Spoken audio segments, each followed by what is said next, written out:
Tick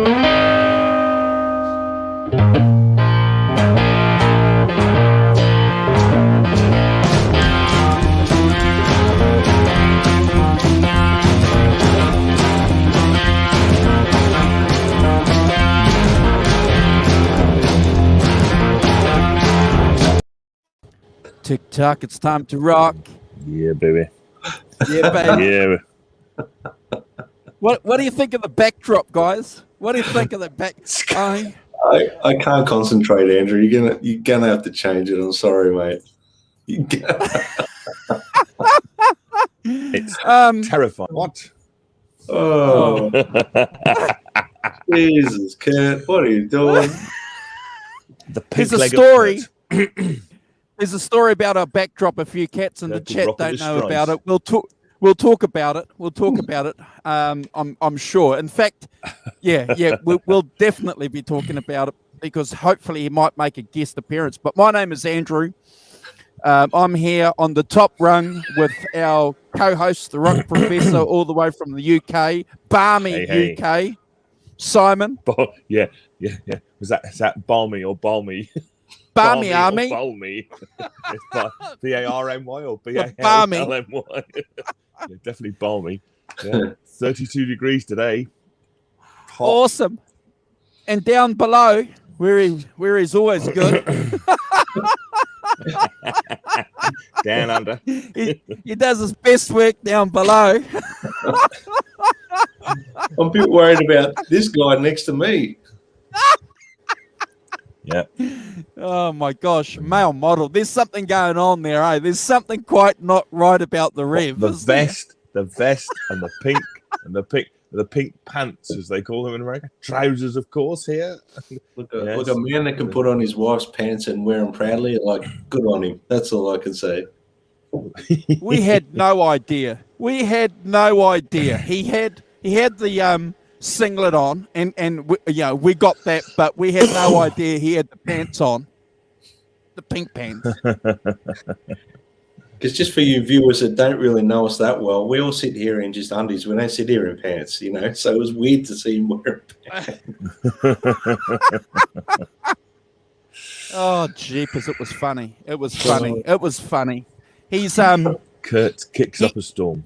Good work. He takes his responsibility as the recipient of the jokes very well, doesn't he? He definitely, he takes one for the team all the time. He's kind of attracted that to him, just his energy. He's gone, right, I'm okay. You can just pick on me, and we've sort of started doing that. Steady now. Hey, it was a great show, wasn't it? Every now and again, guys, we get a special guest on, don't we? That enhances what we do as a collective. We share in the good news and the good joy and the good vibes that we do here together as a collective, because that's what we are, including you guys in the chat. But to have 950 views on a show that's a day old is a record for our channel. We've got a couple of shows there that are close to that, and a couple of shows that have been on the channel for about a year that are 2,500 views. So for us, we're breaking small little records, guys, aren't we? Simon and Brad, we're getting really there. Good. Yeah. Small steps forward, and we're not trying to break records or anything, but it feels good when we're actually, because we're just doing this from a pure place. So we're not trying to, we're not trying to get like mass amounts of followers and mass amounts. We're just being who we are and doing what we do, and when it happens naturally, it feels good. So yeah, thank you so much. And it was a really fun show. And yeah, Jay, if you're watching this back at another time, thank you so much for coming on. We had a ball. It was great to have you on. And you're one hell of a guy, mate. You're great. Yeah, he was really good. Yeah, it was really good to have him on, and he contributed a lot. It was really good. Yeah. Get people on for stuff they know. It's always good, isn't it? Yeah. Well, yeah, I think you've hit the nail on the head there, Simon. We're for what we know, but also because of the passion and the love that we have. And, we don't hide that. We may get a few things wrong, but no one can deny us for not having the love for the music. That's right. Hey, and I've also got to mention, man, great guitar player. Far out. Yeah. Great guitarist, man. Mean Street, the way he's doing that, and he was nervous. And I know what it's like to do these little live things. You always mess it up, and you watch back later, and you're cringing, going, "I can play it better." But he did such an amazing job. And I've checked out his band Gizmazi as well. Is it Gizmazi? Is that how you pronounce it? Gizmazi. Yep. Gizmazi. So Gizmazi, a plug there. Go and check them out. Fantastic. Bro, can you do me a favor? Because you're in lockdown and you've got a little bit of time, and there's a couple of little things you got to do for the channel. Now, one of the things of this long list of things that you got to do for the channel, this long list of things that you haven't been doing for the channel, one of them is if you can go and snip that. You've got to snip the guitar thing that you did too last week. On backtracking, if you can snip that and send that so that we can put that on the channel. And if you get a chance, if you can snip what Jay did, because you've got a nice, you got a Mac, you got all that good gear, bro. You can do it. I'll be honest with you. I've got limited gear and I just know how to use it. There's people out there with way better gear and equipment than me. So yeah. No, you do a good job. But that would be nice. It'd be good. Yeah, I will do that. No problem at all. Who's got the chat up? I got the chat up. It's it was really good. Jay playing was really good. And to me, it always enhances whatever you do. And the odd bum note. Yeah. Soon gone by, isn't it? Soon back to the right one. It's just a journey on the way to the right one. Who said that? Yeah. So, no, it's great. I always think they're definite. Doing those things is fun. It's a real enhancement to the show. Actually playing on, playing something on it. If they chase us for the money, well, they chase us for the money. So we should say good morning to Nelson Rodriguez. Morning, Nelson. Hope you're good. Sonia's awake. Look at that. Sonia, I'm on it. Sonia, good morning. Stephen Fish. Hello, Stephen Fish. That's a new name. So welcome to the channel. Nice to see you. Arvin, of course, mighty Arvin. Thanks, Arvin, for being here. And Mark Tanner as well. Hi, Mark. Again, I've seen you around in some other chats. And Johnny Heartbreaker. Morning, Johnny. How you doing? And Ellen Borashine as well. Yeah, Ellen's here. Morning, Ellen. Texas Jackdaw. Morning, Texas Jackdaw. And so I think that's who we have at the moment. And Teresa Maria de Souza. Good morning, Teresa. How are you? Hope you're good. So welcome all to the show. So thanks for joining. Probably some of you are probably up quite late. Early afternoon. It's nice to see you. Yeah. Early afternoon for me. Early afternoon. Early morning for me. And I've got the heater on, so contrast to where you are, Simon. Yeah. I've got the heat is on, but I haven't got any heating on. It's going to be. It's about 32 degrees here. I mean, it was blazingly hot yesterday. 30 degrees. Wow. Yeah. Yes, unusual for the UK. We don't quite know what to do. Fortunately, it's the I'm jealous because I'm sick of this cold weather. Yeah. It'll come back. Melbourne's beautiful, isn't it? Come on. Yeah, it can get pretty hot. That's for sure. Yeah. So, guys, if you haven't already subscribed to the channel, if anyone's watching the channel, please hit that subscribe button. We do get a few views watching our stream once it's up on our channel. We've got another mission going on here too. We need to push our Instagram account. So on the bottom there, you'll see the 4 accounts that are closely connected to our channel here. Brad Cook Music, easy. Simon Williams 33, easy. Simon's been cooking on his Instagram, ladies and gentlemen, so check that out. The Rev Kurt S51, who's double cooking on there as well, and a very good friend of the channel, Michael, also at I Happen to Have. So if you guys can jump over there, hit that subscribe button and help us grow what we do here as a collective over there. Does that make sense, guys? Over there, over here? Yep. Yeah, over here, over there. Over there, over here. It's just so we can redirect you back to, this wonderful channel. That's all we're doing it for, Yeah. Yeah. And if you guys are on Brad's channel, Brad's on there, often playing guitar, and he takes you for nature walks as well. So yeah, so if you like wildlife and still water and running water and all Snake. these beautiful It's very snakes. Snake. Oh, I haven't seen any snakes. Have there been snakes? Damn, missed Well, them. they're out there. They're out there. Come the warmer weather, we're going to be seeing lots of them every summer. Awesome. And they're all dangerous. Lots of snakes in the grass over here, mate. And they're all dangerous. Yeah. So yeah, that'd be awesome.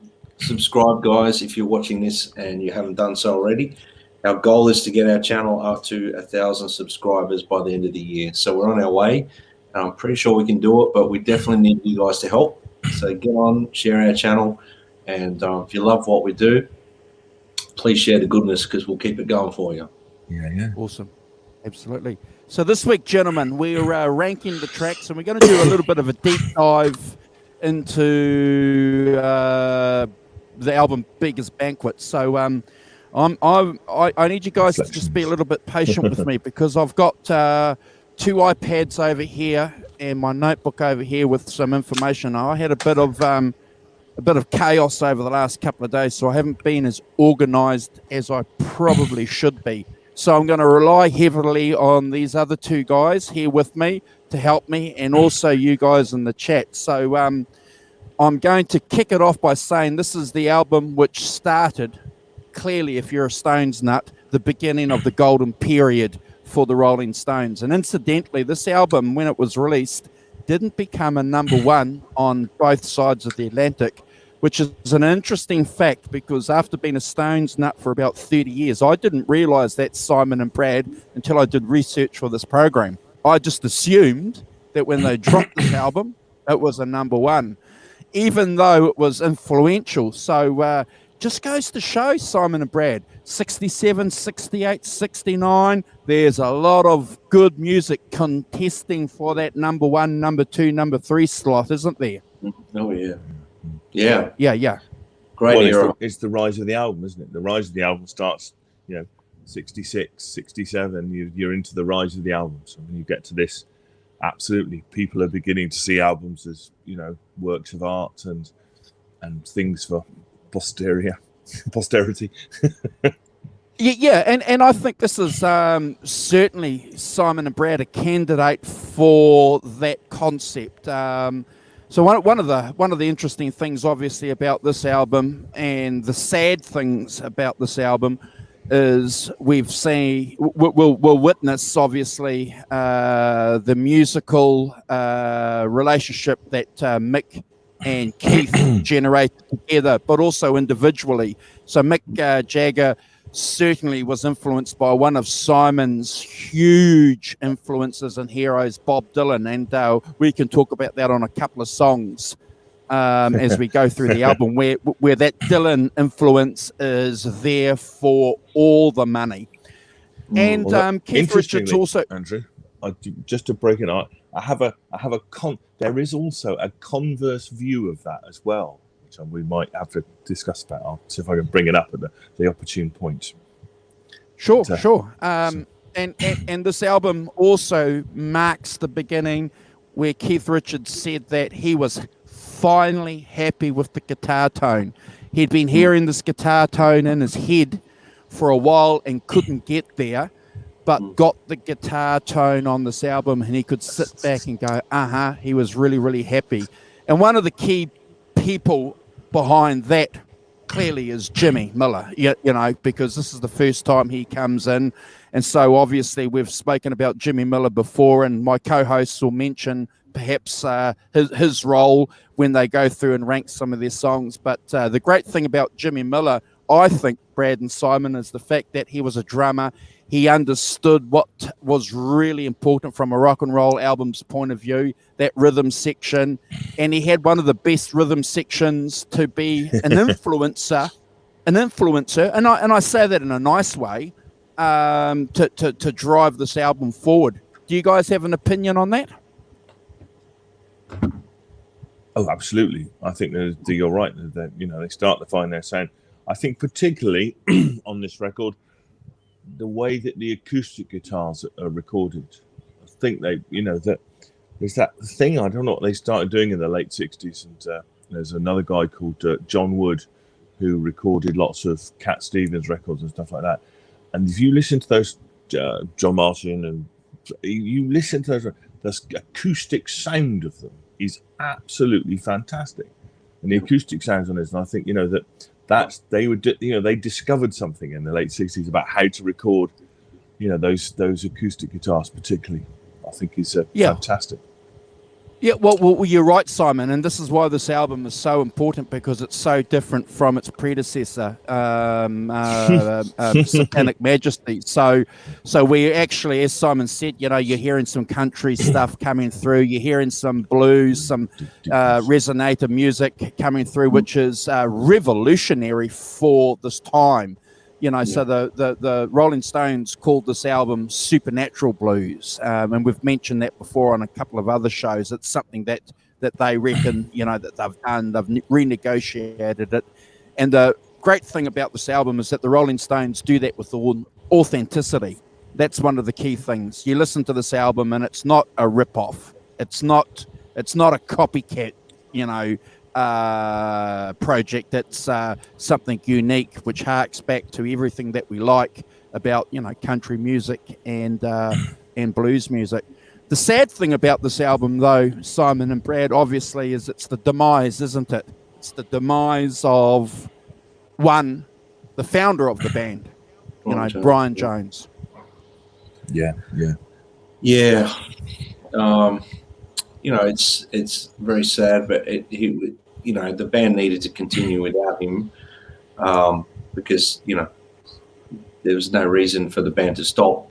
But you can clearly you can tell in this album his input is nowhere near what it was as much in earlier records, because I think a lot more of the acoustics and a lot more of the guitar tracks were done by pretty much Keith, and I think Mick Jagger played some guitar too, didn't he? Is that I got my information right there? So but he was a multi-instrumentalist as well, and you can clearly hear he was quite heavily on the predecessor to this, like Satanic Message Request, that album. He's quite heavily on that one, but his demise unfortunately was his own demons he couldn't get past, and Do you think it was his own demons, or do you think the fact that he got wrapped up in being a rock star as well? That it's the curse of the rock star. You start off being a musician, and then ride into success. You become a rock star, and then that's a different thing. Yeah, I think that's a whole problem. Like Andrew said, probably a whole episode there on Brian Jones, the demise of. But I think what it comes down to with him was, he was such an important part of the Stones' early part of their music as well. And moving forward, they obviously they went slightly in different directions without him as well. Yeah, he was going to. He was interested in pursuing electronic music. That's where he wanted to go. He wanted to take that from Satanic Majesties, and that clearly was in opposition to where Keith and Mick were taking the band. So, even from Simon and Brad, from a musical point of view, despite whatever demons Brian had, that's enough to cause havoc in a band. Look at Van Halen for. Yep. Look at the trouble that's caused. Yes. Oh dear. Yes. No, we agree to that 100%. But also, I'd say that clearly there has been a shift in the power axis away from Brian and to Jagger and to Richards in terms of the songwriting, and it was never he sort of had had control wrested from him, or certainly creative. The creative direction of the band was going to be different to the war. That is probably truer to his original vision, not truer to the, what he wanted to do later, really. That kind of blues thing that, is such at the heart of the Stones, he didn't really want to do. Yeah. Well, look, I agree with you. I agree with you guys, and it's an interesting album, and it's situated in a slot of its own, because it was recorded early in '68 from March to July, and released in December of '68. So when you consider the tracks that are on this song, and this is a popular music album too. This is a popular band, and so what intrigues me, and before we get into the tracks, and I just sum up my little brief introduction, this is the beginning of the Rolling Stones' dangerous period. There was a period there where they were, just doing blues music. And then they became pop music, Screaming Girls and, that Beatles kind of band. And then all of a sudden now with this album, they're developing that dangerous label, which goes on for about 3 or 4 years after this, doesn't it? And I think that's reflected in the lyrics. And one other thing before I pass it on to my co-host, because I'm relying on my memory here, guys, is this is the beginning of the Rolling Stones taking steps to surpass the Beatles, because obviously in 2 years' time, the Beatles as a band, excuse me, dissolve, don't they? Yeah. And, the Rolling Stones just go off to another level. Astute music and lyric writing from Mick and Keith. They tapped into the time. Look at the first song, Simon and Brad. Street fighting man, Simon and Brad. They're singing about stuff that's today. Oh, very much so. Did you? What's interesting? I talked last week about Bob Geldof going to see the Beatles, and having that wild, feral female screaming gun. Well, he also, in the same time, went to see the Stones. He saw the Stones as well at the same time. And he said the really interesting bit of it was that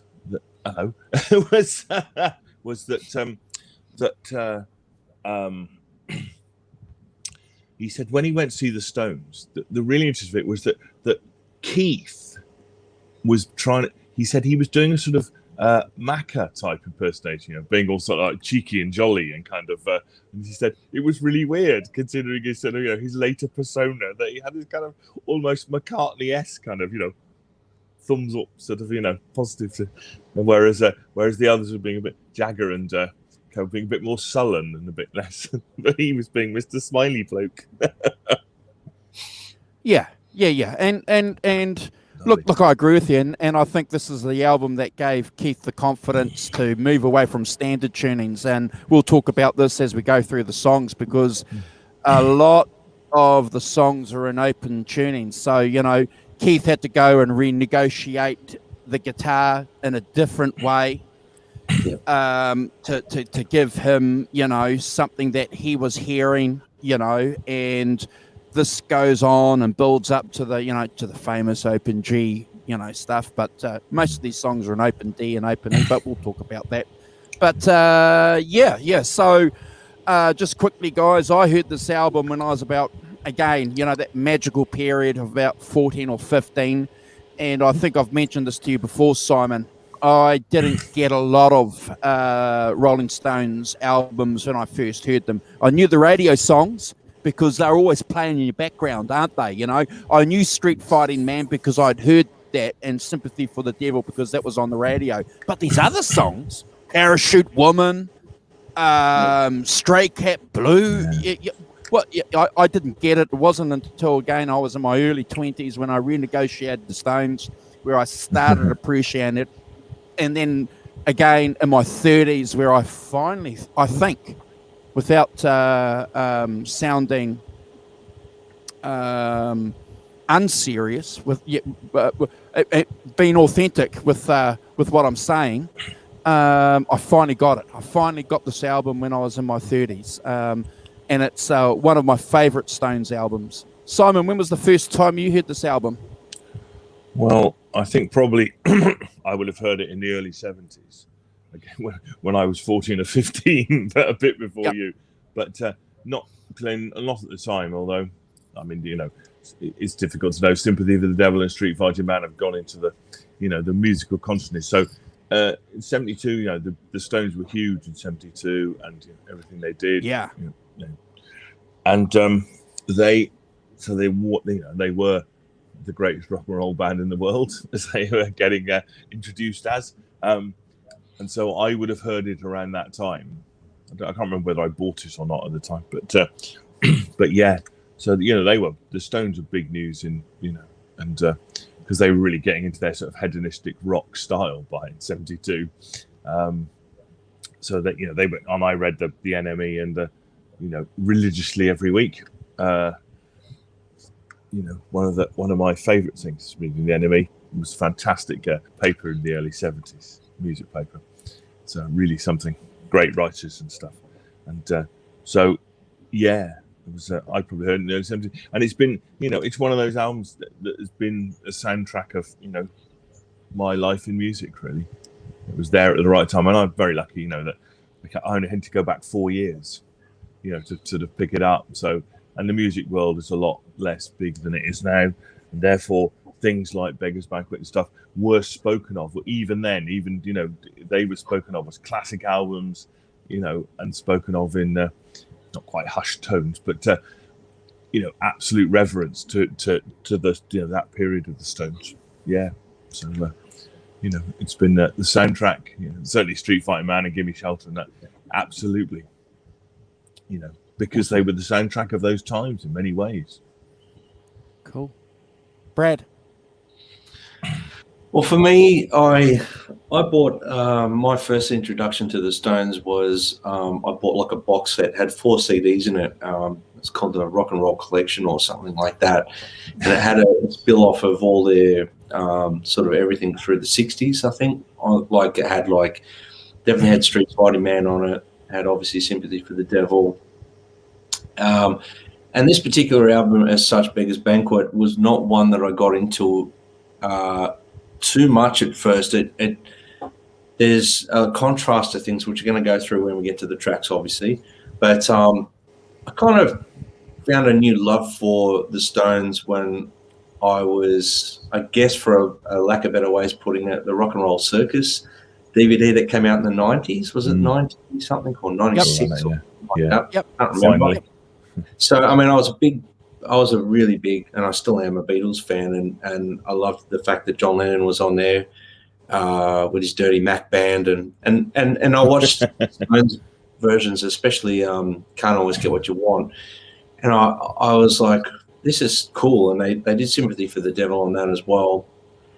I actually got a copy of Beggars at Banquet, and pretty much I must admit, at first, which we'll talk about when we get to the tracks, some of the tracks were skips for me.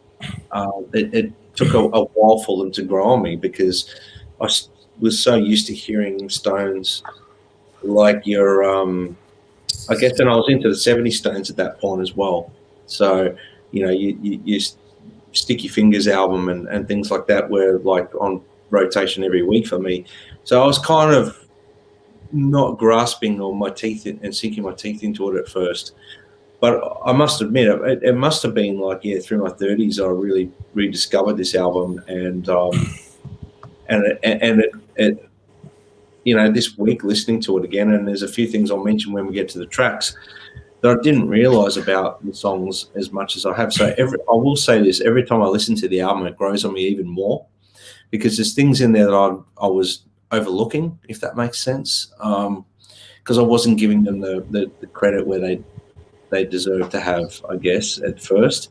But now it's listening and to their albums prior to this, it's definitely that one that was like a game changer for them as a band.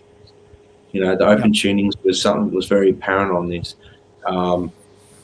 There's a couple of tracks there that got some open tunings, and the tonalities. It's funny you mentioned the whole thing with Keith and his guitar tone. That's one of the notes I put in a couple of my tracks.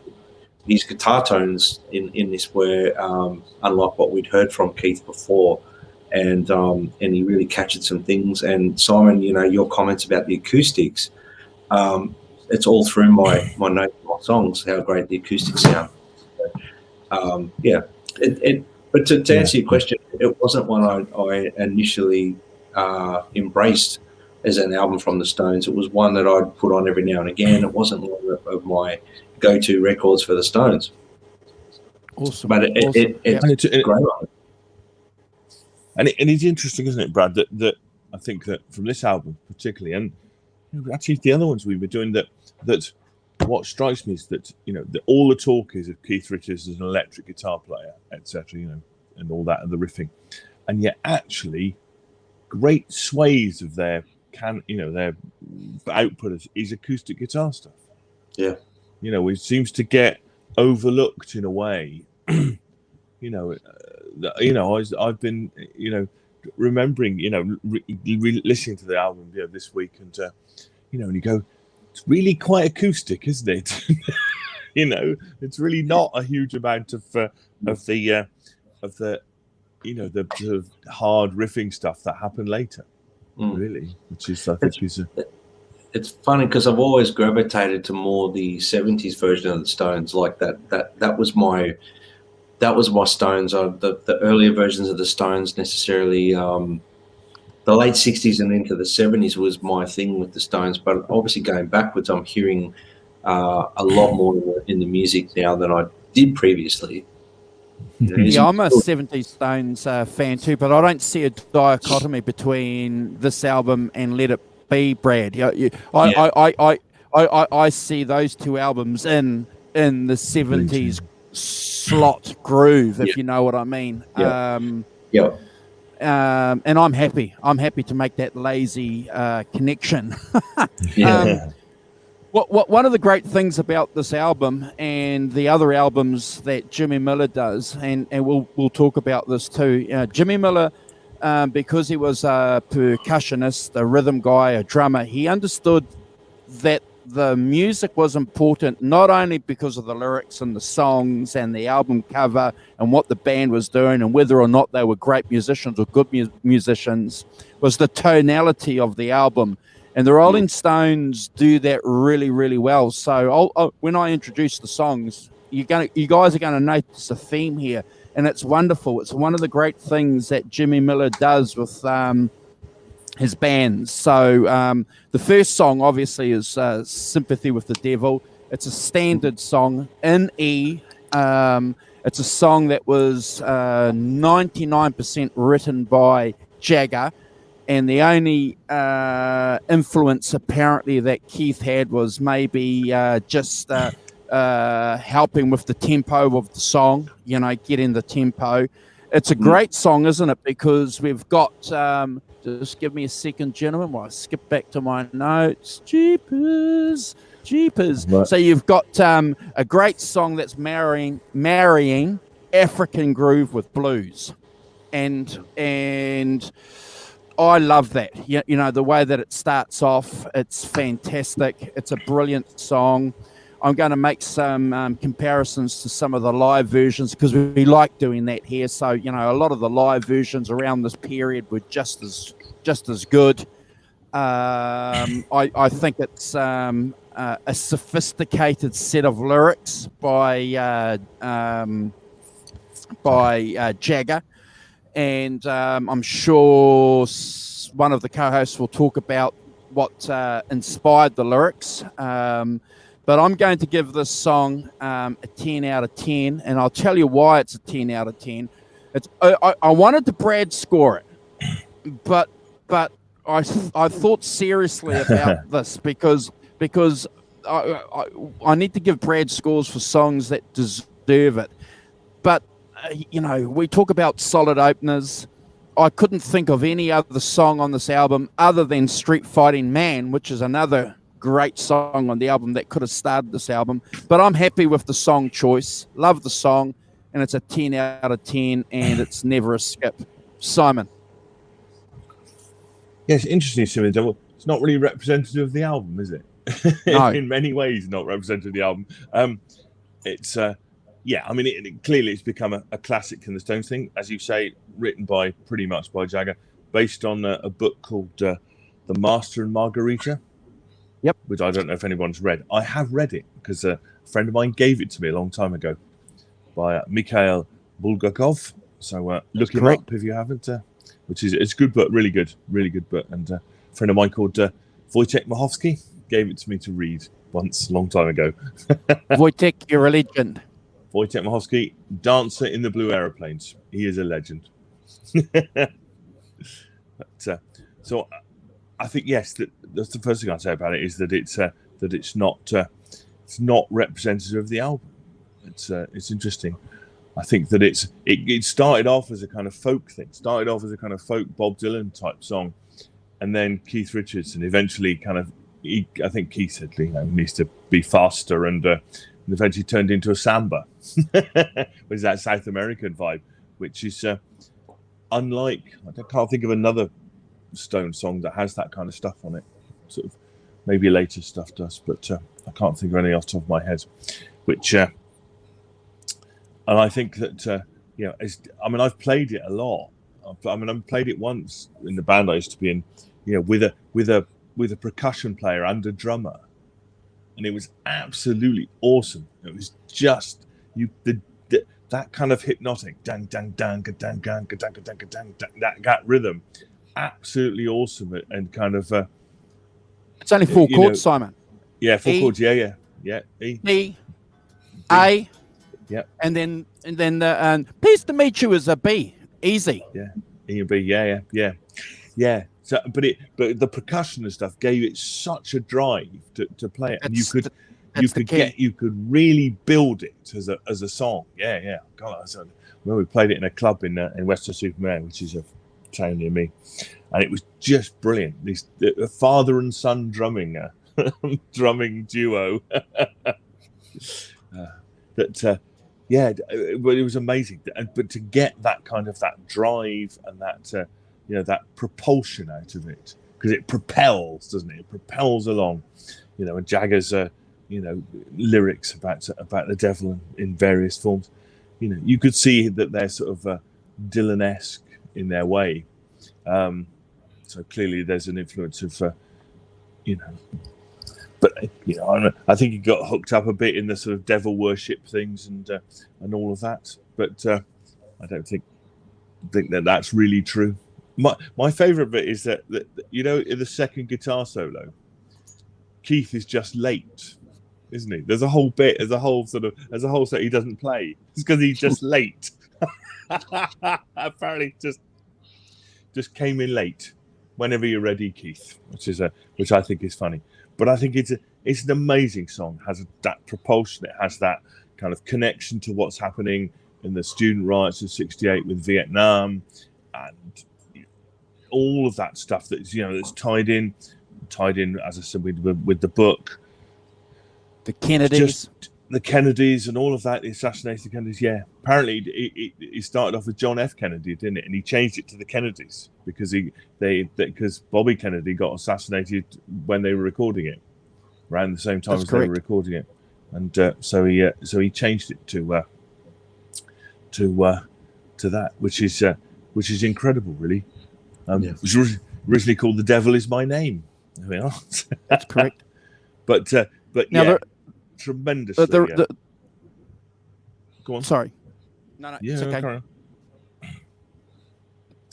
No, I was just going to say that tremendously influential song has gone into the Stones canon as one of their classics.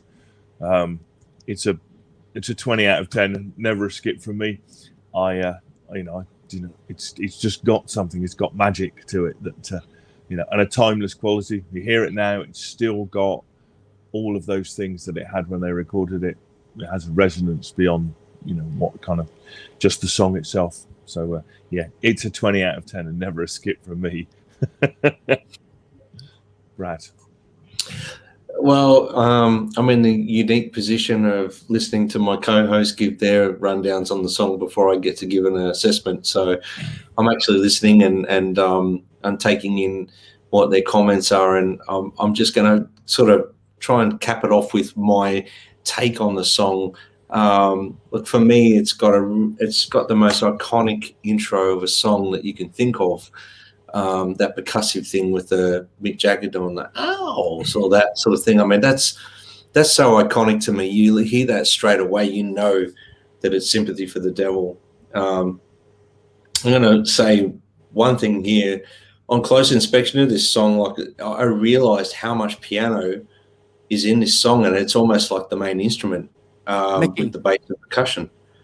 Yeah, Nicky's all over the song. Yep, Nicky Hopkins. And I always thought there was more guitar throughout the song for some reason. I don't know why. I always envisioned there was more guitar, like acoustics and stuff. Right. And there just isn't. There's no guitar in it. And the first time you hear a guitar is at 2 minutes 48 when the solo starts.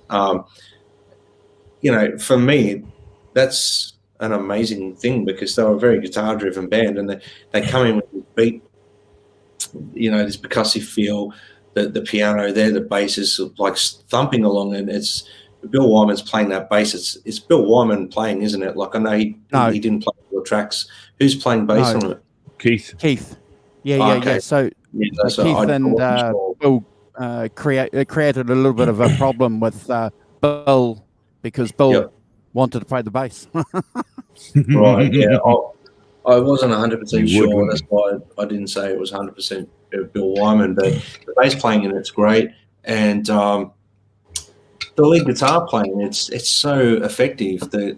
And the tone, you know, the tones are classic to that era for, you know, you listen to a lot of the albums that came out around that time, they're all starting to have more color and tone in their guitar sounds. Not so much. It probably had to do a lot with the equipment as well and the recording processes. There's so much aggression in his playing. Like it's wonderful. Mick sings in his unique way. He's got tons of swagger in this song. And I don't know, I haven't counted, but geez, I'm trying to work out how many woohoos are in the song. Love that. Yeah. I'm glad you mentioned that because the woohoos are important to the song, aren't they? Well, I've just written here that they're probably more iconic than the guitar solos in it to me, because you know this song from the woohoos, all the way through it. It's pretty much there the whole song, isn't it? I mean, anyway. What I'm getting at is it's a classic song for the Stones. There's only one or two tracks on here that sort of remotely get close to sounding anything like this song. Like when I say remotely, there's nothing that really falls in under this same style throughout. There's no cohesiveness from this song. It's an opening song. It's like, wow, what have we just experienced? And then the album changes gear straight immediately. I have to give it like a 20 out of 10 for the Stones. It's an iconic track. You know, I'm not like I said, I love the Stones. I love the Stones, and when I think of the Rolling Stones, I don't necessarily think of that early era of the Stones. I think more 70s. But this, you know, as Andrew said, he's blurred the line, and it's more 70s anyway.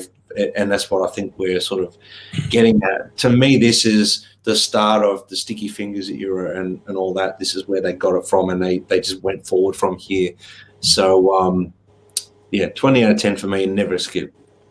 I'm glad you mentioned the woohoos, because the woohoos apparently Mick didn't want that, and there's some debate whether or not it was Anita Pallenberg or Jimmy Miller that came up with the idea in the recording box or booth or whatever. But Jimmy insisted that they get the woo-woo-woos in there, and you know, obviously being the producer and the king honcho or the head honcho of the project, got his way, and rightly so.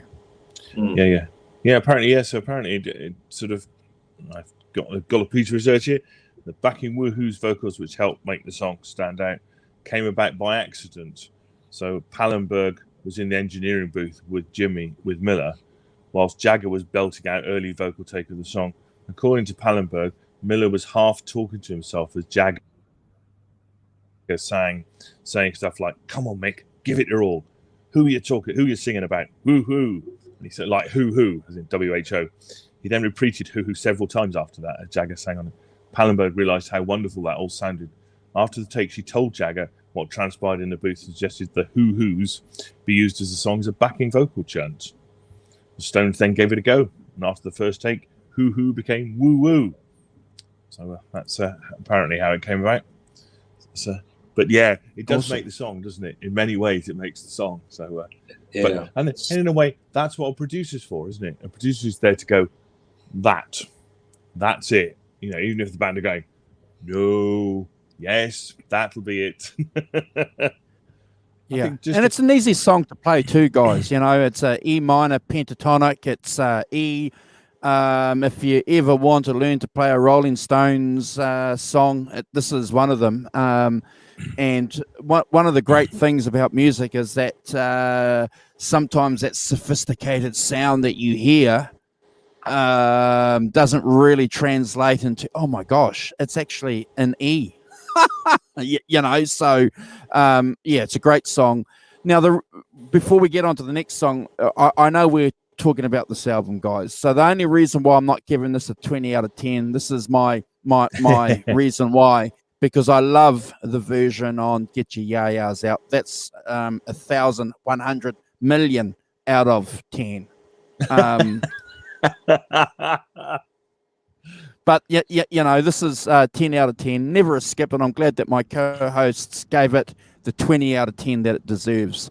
Thank you, Simon, and thank you, Brad. You guys are authentic. We should say good morning to Brian Spalding. Morning, Brian, and Crappy Luxury. Morning, Crappy. How you doing? Great name, Crappy Luxury. Crappy. Luxury. I love it. Crappy. Good morning to you guys. Okay, guys. So we get on to the next number, which is. So give me a second while I just flick here. Hold on. So the next song is No Expectations. Again, an E, acoustic, but it's an open E. And this is something that we'll probably talk a little bit more about. So this is a theme, isn't it, from their other albums? This way of it's the tonality differences, key, isn't it?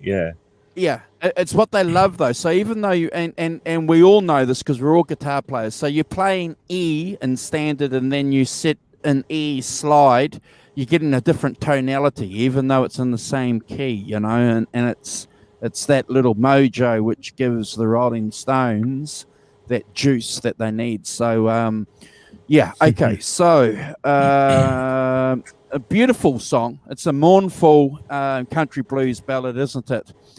And it's the last truly meaningful contribution by Brian Jones with the Rolling Stones. You know, he came up apparently with that slide after they'd, you know, gone through the song a couple of times. Mick heard it, loved it.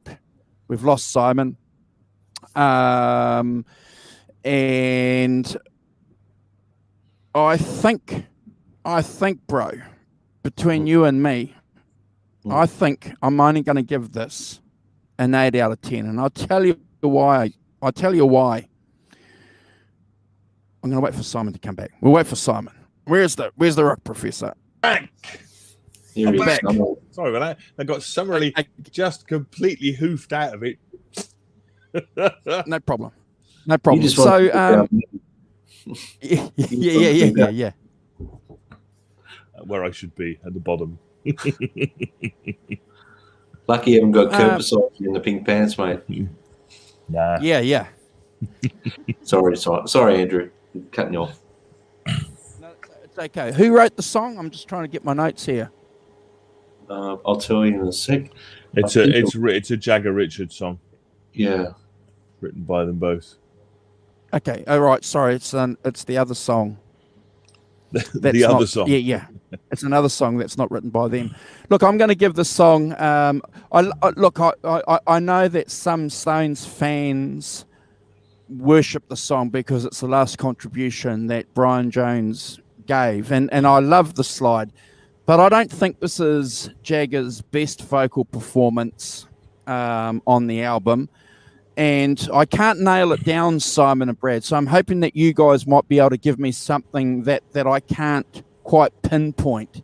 I don't think it's his best vocal performance, and I think the slide between the three of us might just be a little bit too loud, too much, too front in the mix for me. If that's a criticism, I'm sorry, Jimmy. But I'm going to give this an 8 out of 10. Never a skip. Simon. No, it's a. I mean, I think you're right that it's a Jagger Richards song. It's kind of in the same tone as Love in Vain, kind of thing. That was, and I think that that you're right about that thing about the last meaningful. I stopped. No, right. The last meaningful, contribution by Brian, I think probably overshadows it a bit. But the acoustic guitars, I think, again, beautifully recorded. And of course, let's not forget Glyn Johns is the engineer on this. With Jimmy Miller. So you've got two top class. Glyn Johns went on to be. I think it's got fantastic lyrics as well. I think it's really good Jagger lyrics. Heart is like a diamond, you throw your pearls at swine and stuff, which is really cool. Made a note of that as a line's coming out. But yeah, just of sort of again, I'm going to give this an 8 out of 10. Andrew, I agree with you. I think that it's I think it's a great song. I would never skip it, but it's an 8 out of 10. Do you think there's something about Jagger's that kind of, and he seems to be developing it here, that kind of Southern American accent which he kind of sings in, that it's not, do you know what I mean? It's not quite, it's not his best not quite interpretation. authenticized. Not quite authenticized in the way that he does later. Absolutely. On this album and on other albums, and this is one of the great things about Jagger, is that he's a actor with his vocals, which is one of the reasons why we love him. And I'm glad that you mentioned Love in Vain, because if we have to make comparisons, Love in Vain on the album that comes after this is so much better. But but I think, do you not think that's it? That with each album they get better, and he perfects the acting bit of the of the singing better, and therefore it becomes more authentic in a way. And maybe there's something a little bit less authentic about this vocal now. I don't mind that cheesy little mood that he gets in. But you know what I mean. And he gets into that on a couple of other songs on here. I don't mind it, but I can't pinpoint it, guys. I'm sorry. No. But there's something about the vocals, I think, on this song which just aren't up there. And Brad. Oh, so you gave it 8, was it, Simon? 8, yeah. Okay, cool. Look, for me, it's my notes I put down. Some great bluesy vibes. Nice second track to the album. There's a very melodic approach to the song. There's some great slide playing. The acoustic vibes are really beautiful on this track.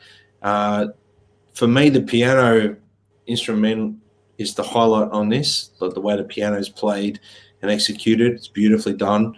And vocally, I just put mixed singing appropriate for the song.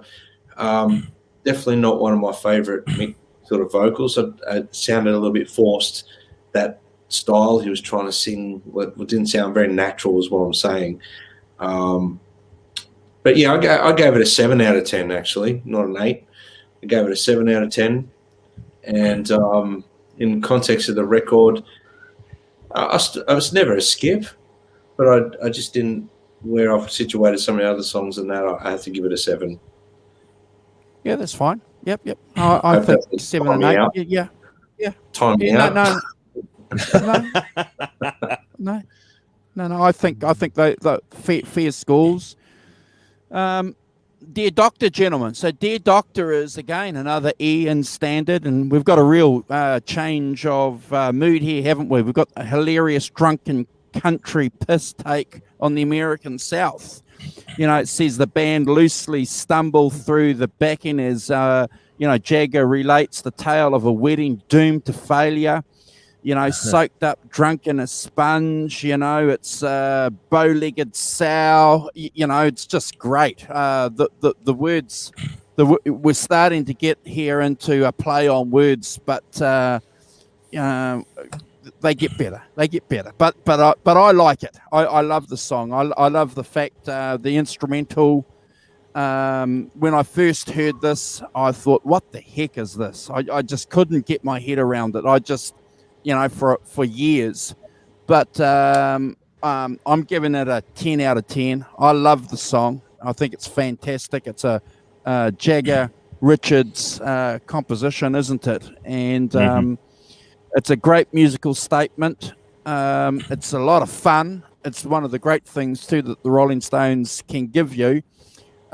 Besides being a dangerous rock and roll band, they're just some English cats having a bit of fun, taking the piss, and they do it really, really well on this song. Yeah, Simon. Yeah. It's absolutely. It's that country song with blues inflections, kind of thing, and I think it's a good example of that. Acoustic guitar-based compositions that on this record particularly, but on other records as well that they've produced, I think kind of go a bit under the wire. I have to say that when there's that, he puts on that sort of reading the letter bit in the middle, I laughed.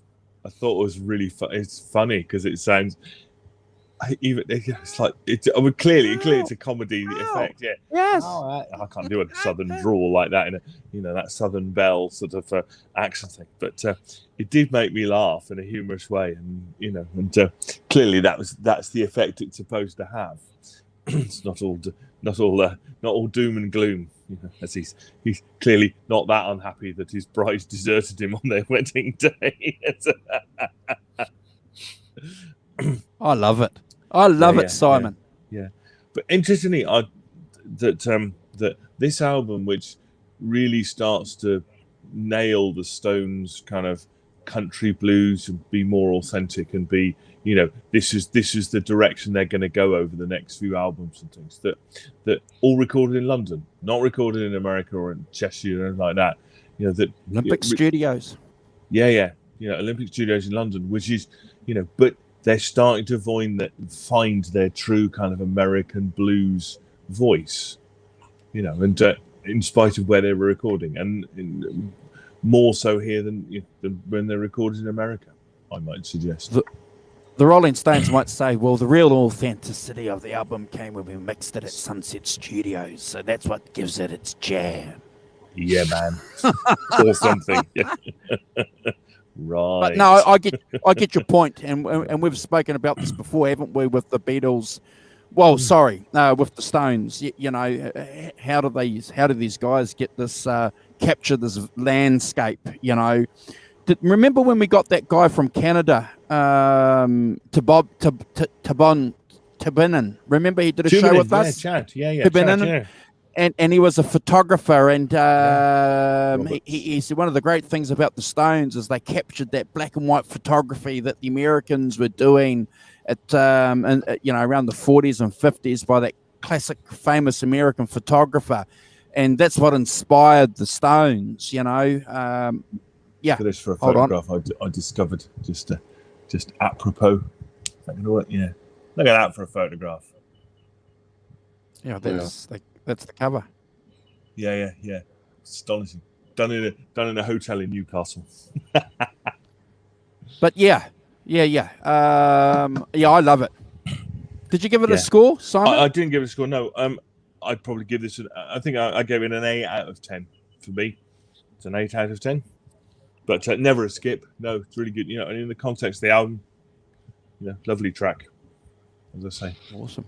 Awesome. Yeah, Brad. Look, so without touching too much on what you guys have said already, great harmonized vocals in this track. I'm big on songs with harmonies and melody and things like that. So great harmonized vocals. I put acoustic country vibes for me. It's got that real acoustic country vibe. I mean, in Stones, the way they did it, you know, it was like this. This is how they presented their country music in a sense, and it was obviously something that was, you know, they were quite heavily influenced or leaning towards that style as well. I put here the harmonica is a really nice touch. I really enjoyed the harmonica in the song. The double bass. Is it Bill Wyman playing bass on this one? This is where the crossover. Sometimes I wonder who's playing bass and things like that. But you know, that I thought that was really cool. The acoustic guitar sounds great. Yeah. And the percussion, like it's done really, really well. It's a great track, and I really enjoyed it. I gave it 8 out of 10 as well, guys. That's never a skip. Awesome. That's brilliant. We've got Sonia in the house, and she's awesome.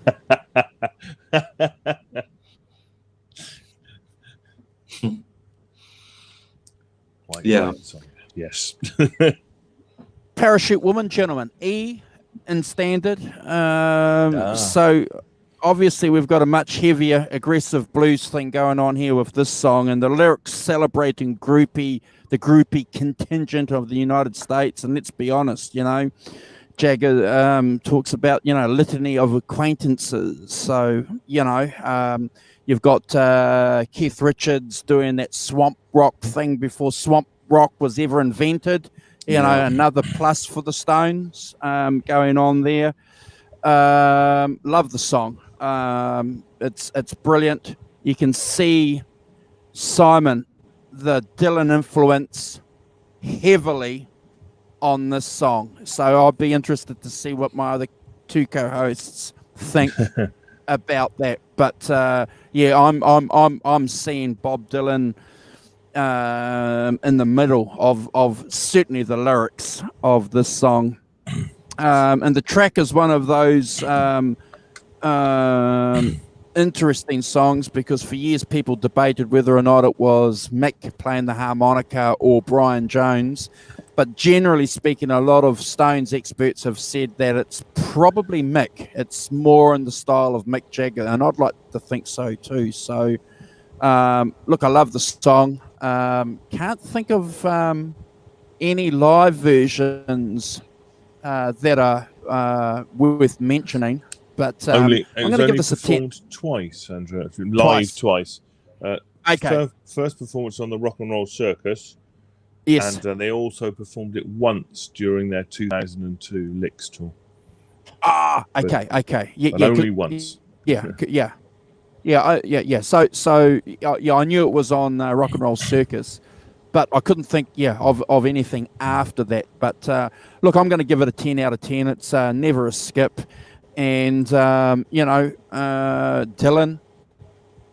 sticking himself right in the middle of this song, and Keith Richards discovering swamp rock guitar.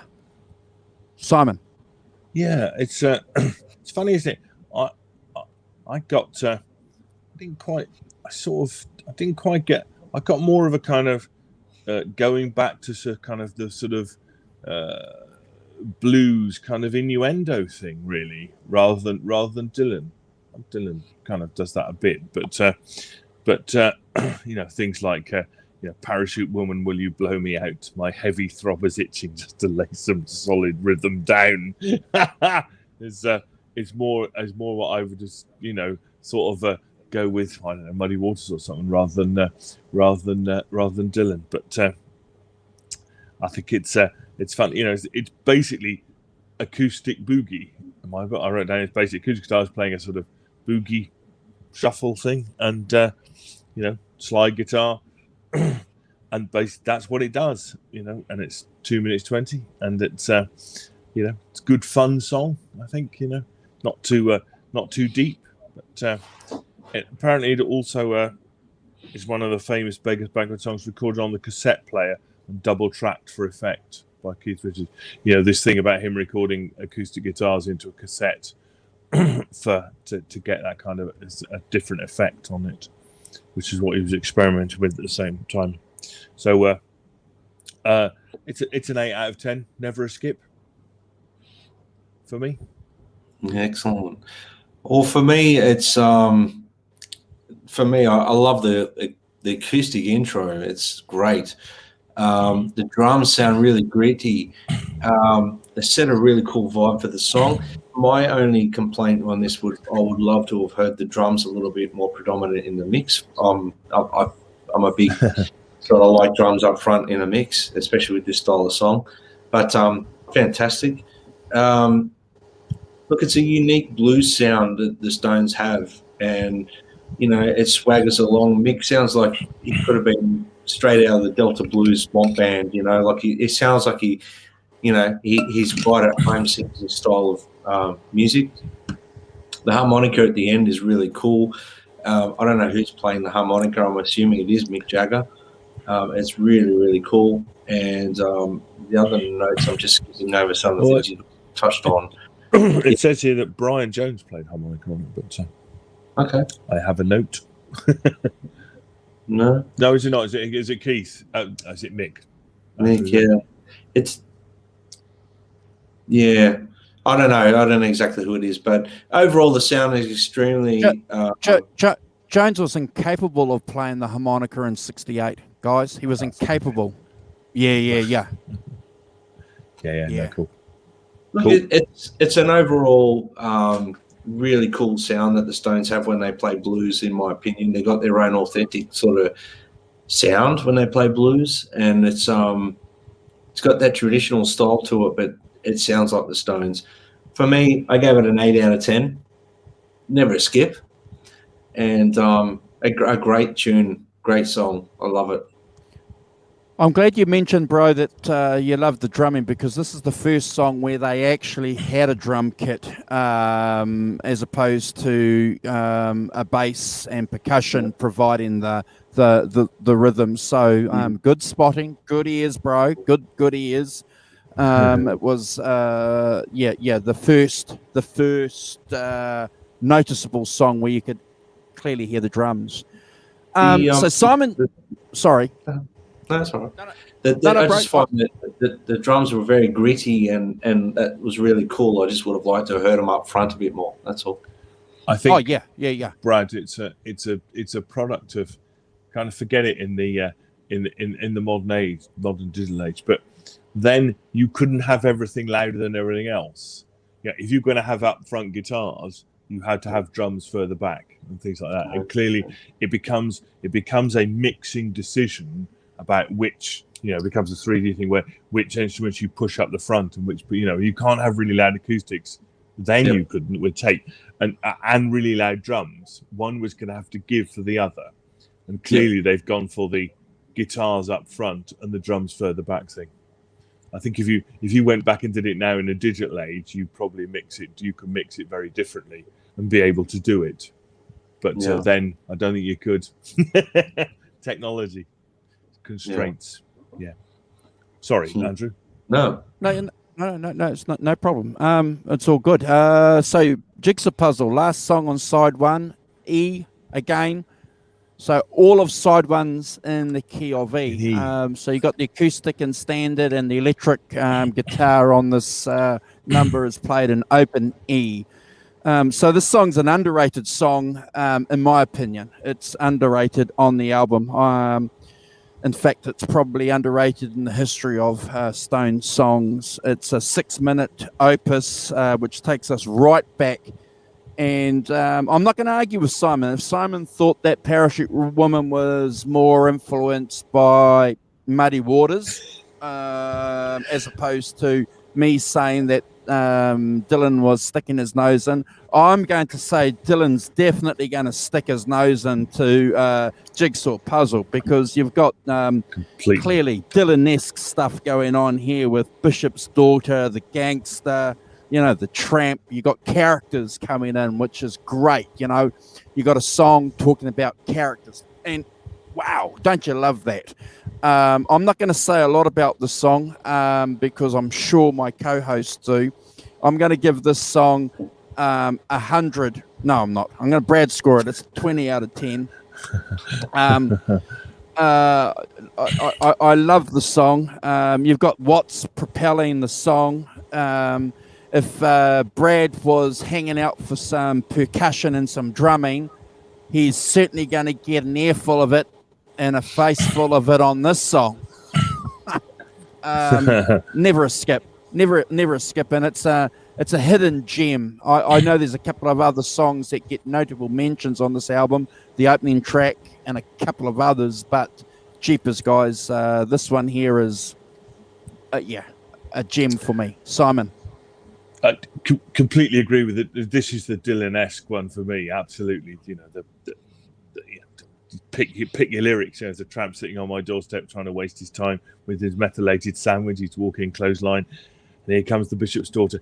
It reminds me a bit of Desolation Row, with that kind of that litany of characters and scrolling through a thing, which is I thought this is for me. This is I Like You, Andrew. This is a great song.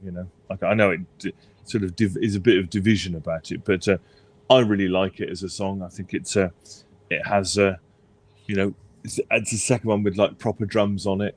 Absolutely driving it along. Has I love the way they do things, like they have the acoustic guitar over, like comes in on line 3 of the verse. So they have bass drums and slide. And then they have acoustic guitar that comes in later on in the verse, which I think is really cool. As I said, I think it's very Dylan-esque imagery. I love that Stones groove. There's a kind of groove piece as well. It's a classic Stones groove piece.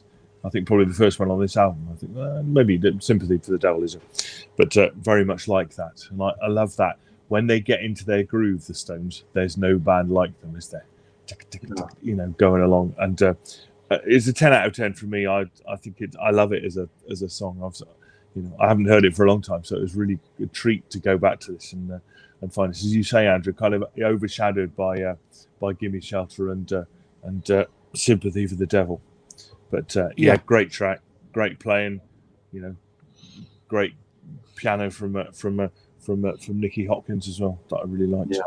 So and there's a line on the song which should be the motto for this channel. It should be our motto. It's the guitar players look damaged.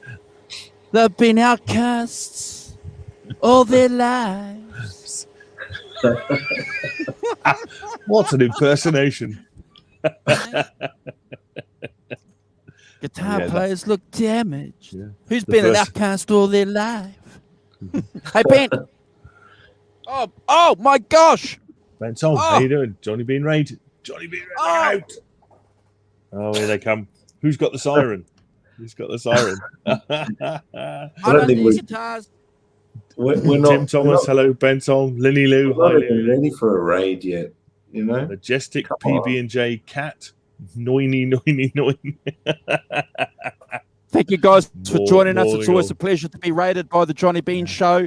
Please, guys, when you're here rating us, hit our subscribe button, please. We'd love you.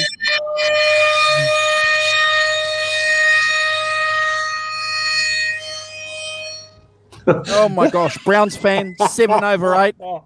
You guys are awesome. Hit that subscribe button and all subscriptions to our channel. If you want to build your channels, get an automatic sub back. Can't get better than that. Yeah, thanks for joining us, guys. Yeah. Hey, Jay. Thanks for joining us today, Jay. It was great. It was really good, Jay. Well done. Fantastic. Talking at the start of this before, if you want to go back and watch, we were just giving you real good, we're pumping up your tyres a fair bit there, Jay. So thanks for coming on. We had a great time with you. Yeah, it was really good. Encourage everyone to go back and watch that episode. And we're encouraging everyone to go check out Jay's band as well. Gizmachi? Gizmachi. Yeah. So go check it out. Jazz Thunder. And Johnny Bean's channel. Go and check out Johnny Bean's channel as well. Subscribe there if you haven't already done so. So, Joe, your presence on our show yesterday gave us 950 views in less than 24 hours, brother. So you got a beer coming your way. You got a beer. A bear? What, as in a, Gizmachi. Yeah. That's it. Gizmachi. Yeah. That's it. Awesome. That's awesome. it. All right, guys. So we've flipped over to side 2. I haven't given Jigsaw yet. Oh, see what happens? Mark's had a seat. Steady now. Shit, sorry, bro. Sorry, bro. That's all right. That's all right. I thought we went this way. Shit, No, I'm gonna get that's the trouble fine. Just now. forget about me. Don't worry about me, Andrew. Don't worry about me. Well, it's got everything to do with guitars being outcasts all their lives. That's why we play guitars, because we want attention. That's how it is. Yeah. We're overcompensating because we get no attention, so we play guitar because we want attention. That's what it is. Hey now. Okay, off you go then. All right, so where are we up to? Jigsaw puzzle. I've lost Jigsaw my track. puzzle, brother. Yeah, I mean, look, this one, I love the drumming on this song.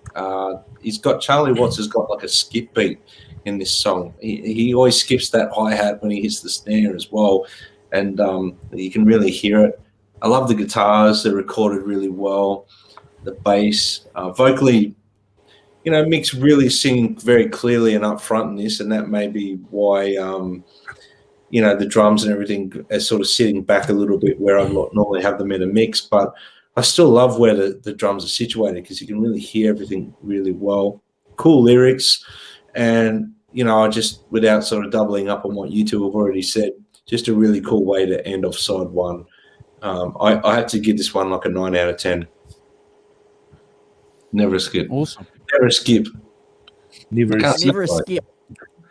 Can't say it like they say we actually say it. No, because we say it properly. Side 2, gentlemen. Street Fighting Man. I won't talk anything about how the song is constructed because I'm sure my co-hosts will. Because it's interesting. It's an interesting thing for us to talk about because when I found out how it was recorded, it completely blew me away. But I will say one thing. If you haven't seen the Keith Richards documentary, it's been out for about 5 or 6 years. It's on Netflix. Go and see it because they repeat how he recorded this for us on that documentary. It's fascinating. But in terms of defining Beggars Banquet, guys, as a subversive release, this song here certainly gives the Rolling Stones the label of Lords of Misrule, doesn't it? Street Fighting Man is, obviously a song that was influenced by what was happening in Paris. Mick Jagger talks about that, and so does Keith, turning on the TV and seeing the student riots in Paris in May 68.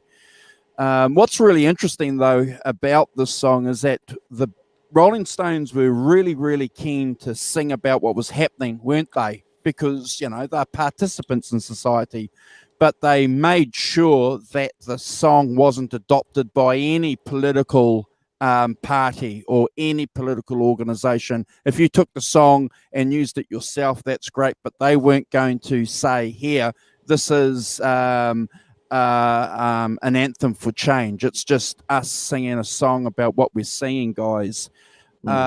Recorded in open D, which is really interesting because you've got E on side 1, this song here, side 2, D, so we notched up a different tone.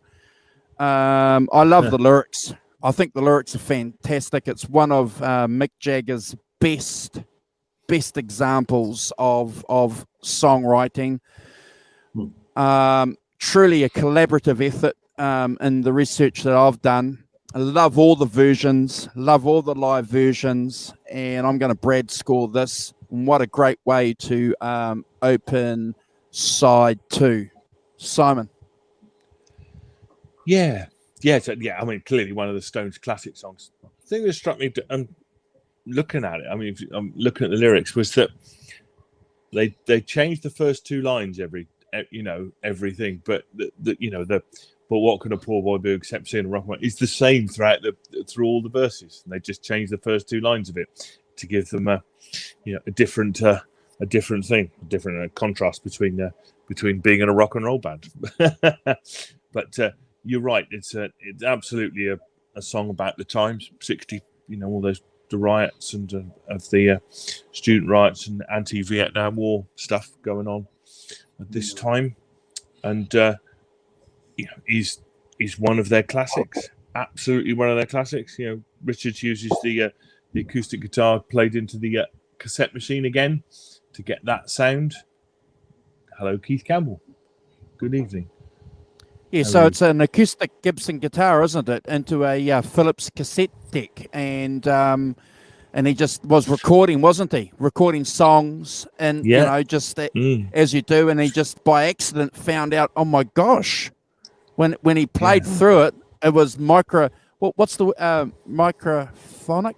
Microphonic, yeah. When you, pickups, they pick up, they become like microphones, picking up what's going on. But interestingly, Charlie Watts said that Street Fighter Man was recording on Keith's cassette with a 1930s toy drum kit called a London Jazz kit set, which he bought in an antique shop, which I've still got at home. Came in a little suitcase. There were wire brackets you put on the drums. They were like small tambourines with no jangles. The snare drum was fantastic because it had really thin skin with a snare right underneath, but only 2 strands of gut. Keith loved playing with the early cassette machines because they would overload, and when they overloaded, they sounded fantastic, although you weren't meant to do that.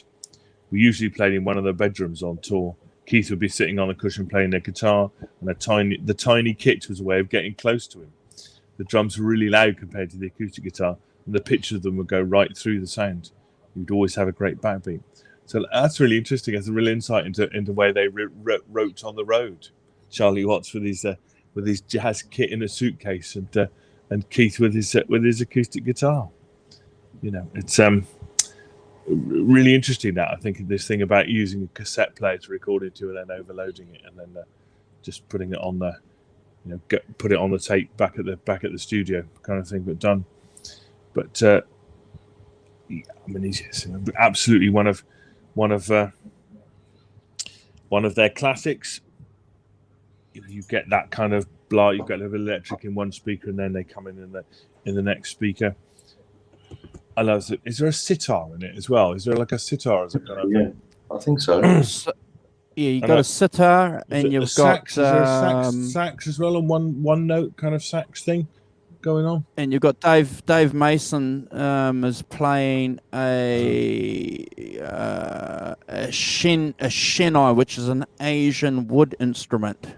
I've got. Or maybe that's the sax. Maybe that's the sax solo thing that I heard. So a kind of one note drone thing. It's really good. Yeah, it's fantastic. The kind of I love the sort of coloration, the details that people put in. Here we go. That'll be it. Yes, that'll be what I heard. Not a sax. That's the shenai. Or if we're pronouncing it wrong, someone will correct us. But Dave Mason apparently is playing that. And incidentally, Brad, you'll be happy to hear that there's no Bill Wyman on this song. Nowhere near this song. Nowhere near. Nowhere near it, brother. Keith's playing bass, huh? Yeah. Keith's playing bass again. Damn guitar players that think they can play bass, huh? Yeah. Yeah.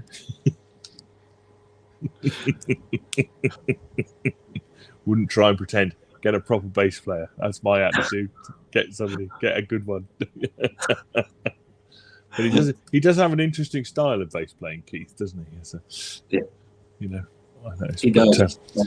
And most guitar players, when they try not to play like a guitarist, they play unique on bass. It's different. Yeah, differently.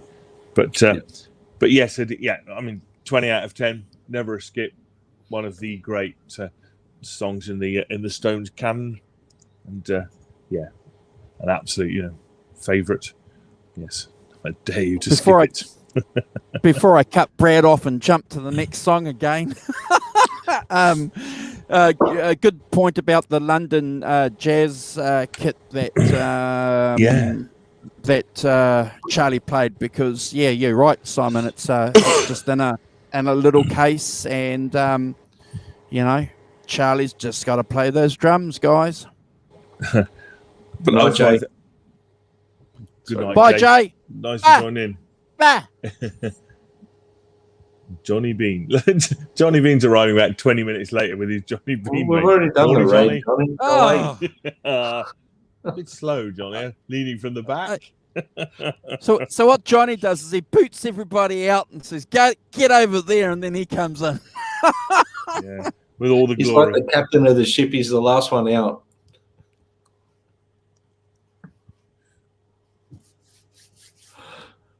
Hey, Johnny. How are you, mate? So we were where were we up to? Street Fighting Man. Street Fighting Man. Yeah. Okay. Did you rank it, Simon? I did. 20 out of 10. Never. Yeah, okay, good. Cool. Good. You know, it's a great pressure's song, on Brad. guys. It's a great song. It's got that iconic intro on the guitar, and I love the overall sound. The guitars sound great. You know, I've put in here the bass sounds great as well, and I wasn't sure who was playing bass, but we've determined that now that it was Uncle Keith. And but the guitar sounds on this are classic Rolling Stones for me. Like when I always picture the Stones guitar tones, I always picture the 70s tones, and this is the start of it for me. This is where they really started to capture that iconic guitar tone. Mixed vocals are really strong in this song. You know, I don't know if you noticed, but the drumming in this song is very hypnotic. It's got a hypnotic approach to it. What have we got here? Highlight Simon. That's Charlie Watts' suitcase drum, the jazz drum kit that we've been talking about. You see that? Look at that. There we are. Look at that. Literally, the drum kit forms part of the bass drum. Can you see that? Sorry, a bit wobbly on the reflections front. It's gone. No, it's gone off. Is it? Oh, hold on. Right, come back immediately. Stop mucking about. Close all your naughty browsers, Simon. Yeah, get rid of that browser stuff. I don't even know what that is. There, look, can you see that? Look, the cymbals and the drum that go in the top of the suitcase. That's Charlie Watts' actual kit. Wow. I just found a picture of it. Anyway, sorry, Brad, carry on. That's all right. Lovely. The piano really stood out in this track way more for me now than I've ever heard it before. I don't know. I just listening to it through this week. I really sort of never really paid attention to it, any of the tracks, and you know I've made a note here that all the piano on this album, and I've never really noticed it as much before. So this week of listening to it has really opened my eyes again to this album. Great acoustic playing. It's a very catchy song, and for me it's always been one of my favorite Stone songs. I love it, so I have to give it 20 out of 10, and it's never a skip. Is that how they say it? We say it never a skip. Never a skip.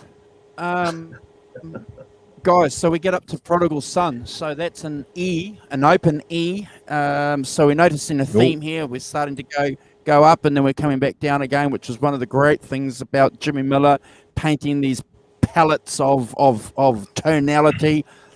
Genius. This song's pure blues, and it's the first cover of the album. Well, the only cover. Yeah, the only cover. It's only cover. Yep.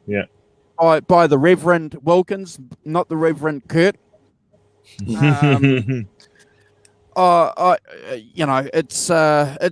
It's pure blues, isn't it? It's something that the Rolling Stones wanted to throw into this album for them. This is purely for Mick and Keith. This is just them being indulgent. This is them playing something that they've been doing together since they were young boys. It's beautiful. If you guys go and have a look at the DVD, what is it, Simon? The one where it's recorded at Madison Square Gardens, and they do a version of this live, and they're just sitting there. The Rolling Stones invented swamp rock, and the Rolling Stones invented unplugged. and MTV got onto it about 20 years later, didn't they, in the 90s? But it had already been done by the Rolling Stones. I love the song, love the live version. The live version's so much better. I love it, though. I love this. It's never a skip. A great blues song. This song was the song that made me, out of all the blues guys that I was listening to, determined to buy a resonator. And I got one because of this song.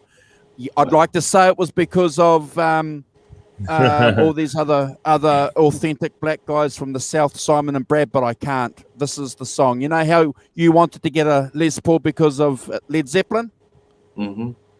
Right. This is why I got my resonator. Love the song. Yeah. Simon. Yeah, couldn't agree. This is kind of them discovering the sort of the Delta blues sound, isn't it? In that, they did Robert Johnson's "Love in Vain," which I think is the same. Same as a direct line. Discovering or playing. Playing. Oh, playing. Yeah. But discovering it in terms of that part of their sound and what they did. This kind of thing. Yeah. So as you say, a country blues song, Robert Wilkins, basically acoustic strums with just a hi-hat keeping the beat. And, I like the coloration between the acoustics as well. They do different things, which gives it coloration, some harmonica in the background. It's a very organic song. and I give it a 10 out of 10. I really like it as a song. It's fantastic. I think that, as I say, they start to find, the ability to do this in an authentic and true way to them. So they start to be able to do this probably, I think, for the first time. Andrew, would you agree? I feel like it's the first time that they're able to do this kind of very authentic blues in an authentic way. Being themselves, doing it their way, but it being not just a pastiche, but being a proper song done properly, but having that kind of depth in it that reflects the person who did it originally. So yeah, it's a 10 out of 10, never a skip from me. Great stuff. Well, for me, it's the Stones trying to capture the Delta blues vibes. That's just how I listen to it when I'm, that's what it sort of resonates in my brain, is what they're trying to do. So they're channeling that Delta blues vibe. Mick's really sort of found that traditional blues singer style for this song. He's done it really well. The slide playing is great. That especially when it follows the vocal lines. I can't really say too much more than what you guys have already touched on, but the Stones, this is the Stones for me vibing on their influences, and they do it great. Like, they do it really, really well. They're putting the blues, the Delta blues, and that whole, and I can understand why you went and bought a resonating guitar from this, Andrew, is what I'm saying. That's what this song, they've captured that vibe really, really well. So I gave it an 8 out of 10, and it's a great song. It's never a skip, but I gave it an 8 as where I've positioned other songs on the album. That's where I have to rank it. Awesome, guys. I appreciate your guys' analysis and understanding. That's great. Guys, we get on to the next song, Stray Cat Blues. Now, I've got some notes here, and you guys have to bear with me because I'm going to read them, and I'm sorry, I have to, because this album is a great album, but this is the best song by miles on the album. It's better than Sympathy for the Devil for me. It's in this version and the live version that they do. It's better than Street Fighting Man, in my opinion. Stray Cat Blues is the most forceful song on the album, and it breaks the acoustic domination that Simon mentioned at the start of the show. So you've listened to a side and a couple of songs. You've listened to some authentic blues, and then all of a sudden you're smacked in the face, aren't you guys, with a rock and roll song. Just bear with me, guys, because I'd like to get this out if it's okay. Please indulge me. Musically, musically, the songs tying in with the subject matter, isn't it? With underage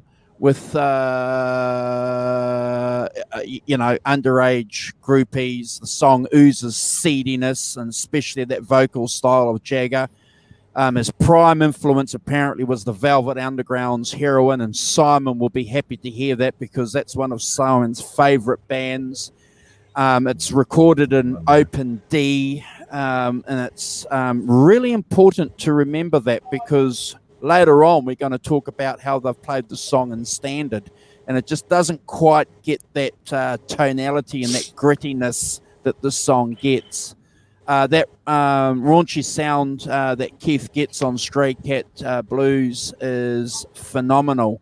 And what's really, really interesting about the song is you hear right at the end, for the last 30 seconds of the song, one of the best Keith Richards solos ever. Now, why would Keith Richards put one of the best solos he's ever done on the outro of a song is beyond me, and I'd be keen to hear what my co-hosts think about that because I recorded that, I taped that, and I would just listen to that last 30 seconds for about 10 minutes in a row. I just think it's phenomenal. And obviously anyone else in the chat, if they've got any opinions on that. Right, I'm going to pass it over to Simon and Brad, and I might just jump in with a couple of other little bits and pieces during their presentations. Simon. Are you going to give it a score?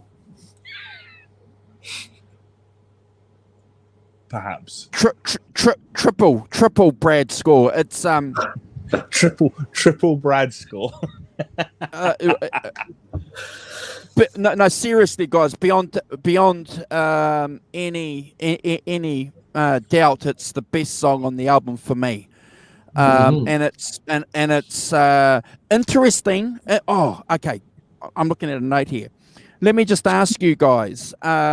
I've spoken to a lot of Rolling Stones fans over the years, and you'll be surprised how many people don't know this song, and they're Rolling Stones fans. So it's certainly a song in the top 5 that I would make a Martian listen to when they come and invade us.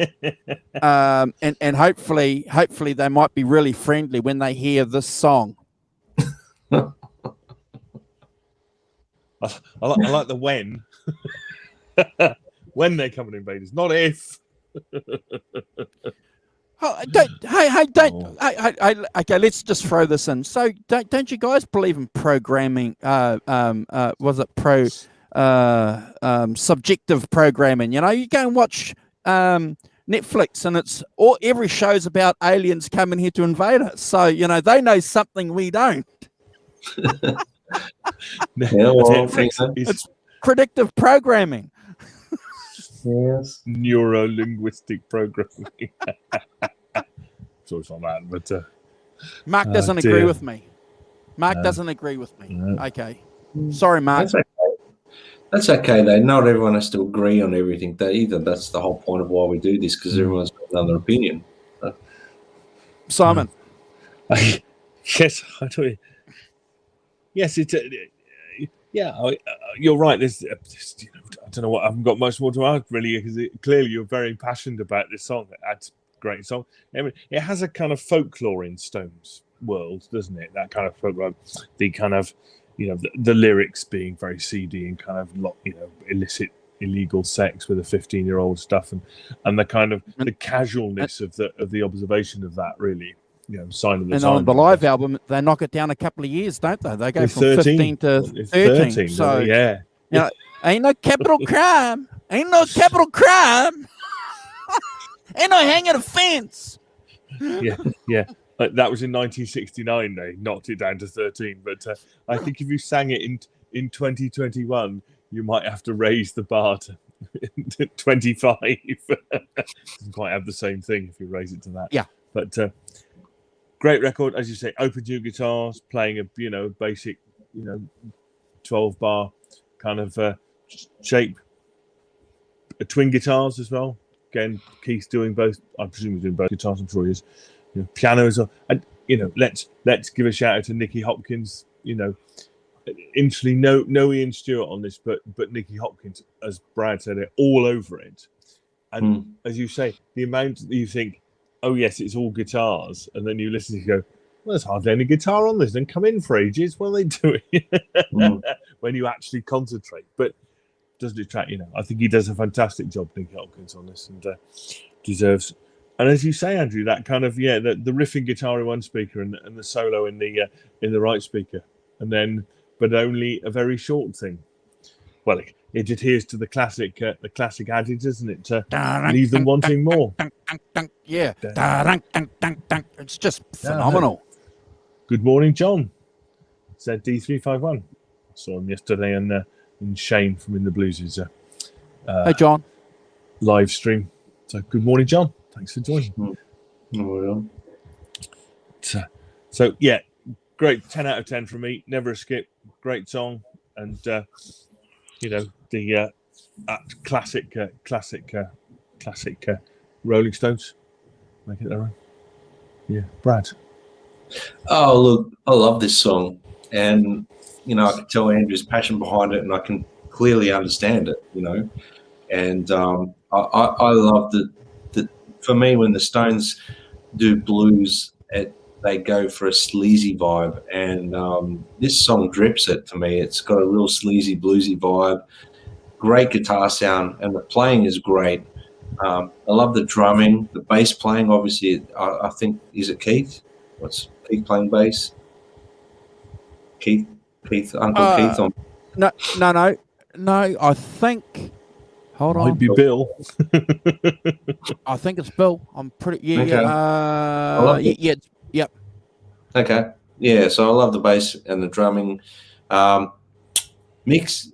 This is my actual notes I wrote here. Mick's singing like a badass. Like he's got that quality to him in this song. He's singing such swagger and attitude. It's really cool.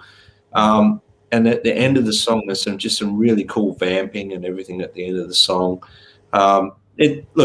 Clearly it's one of the highlights of the record. I gave it a 10 out of 10. It's a great song. Never a skip for me. Apparently, according to the mighty Wikipedia, it's Keith Richards playing bass guitar on it. Oh, okay. So there's a Jagger on vocals, Keith on guitars and bass guitar, Brian Jones on mellotron, Charlie Watts on drums, Nicky Hopkins piano, and Rocky Dijon on congas. Okay. There we are. And, so well spotted. And like you said, Simon, the piano playing and everything. Like this album's got some fantastic piano playing in it. Yeah. It's all over it. So yeah, 10 out of 10 for me, guys. Never a skip. Never a skip. Skip. There Never it is. Skip. Just hold on, guys. Hold on. I was just looking for something, but I can't find it. Okay, hold on, guys. Hold on. Flip back over here. Flip back. Okay, so we're up to the second to the last song, Factory Girl, D standard. And my notes for Factory Girl, pure country song in the style and execution, a brief 2-minute number, and it's paradoxically, utterly English and lyrical content. Simon, what do you reckon? The scenario has Jagger waiting outside a factory for his girl to finish her shift, and it's painted like a typical 1960s kitchen drama. Yes, absolutely, yeah. And it's cleverly chosen words to introduce us to, gentlemen. Introduce us to a steadfastly working class world of getting buses everywhere. Let's catch the bus, Simon. In America, they're jumping in their cars, but in England, they're jumping on the buses, getting drunk on Friday nights while he's waiting for her. I love the song. Kind of inspired by maybe Ken Loach, who Kiss and those kind of films that the English social realists were doing at the time. Certainly the Rolling Stones were influenced by that realism, that social realism, and it comes through in this song. It's great. And because of that, this is one of the songs, because I came from a working class background, and it just resonated with me when I heard it. And it was one of the songs that I understood early on. And I just can't escape the sentiments, Simon and Brad, that I have for this song. So I'm going to give it a 10 out of 10. I just love the vocal performance. 2 minutes, short, sweet, over, done, impressed in your mind.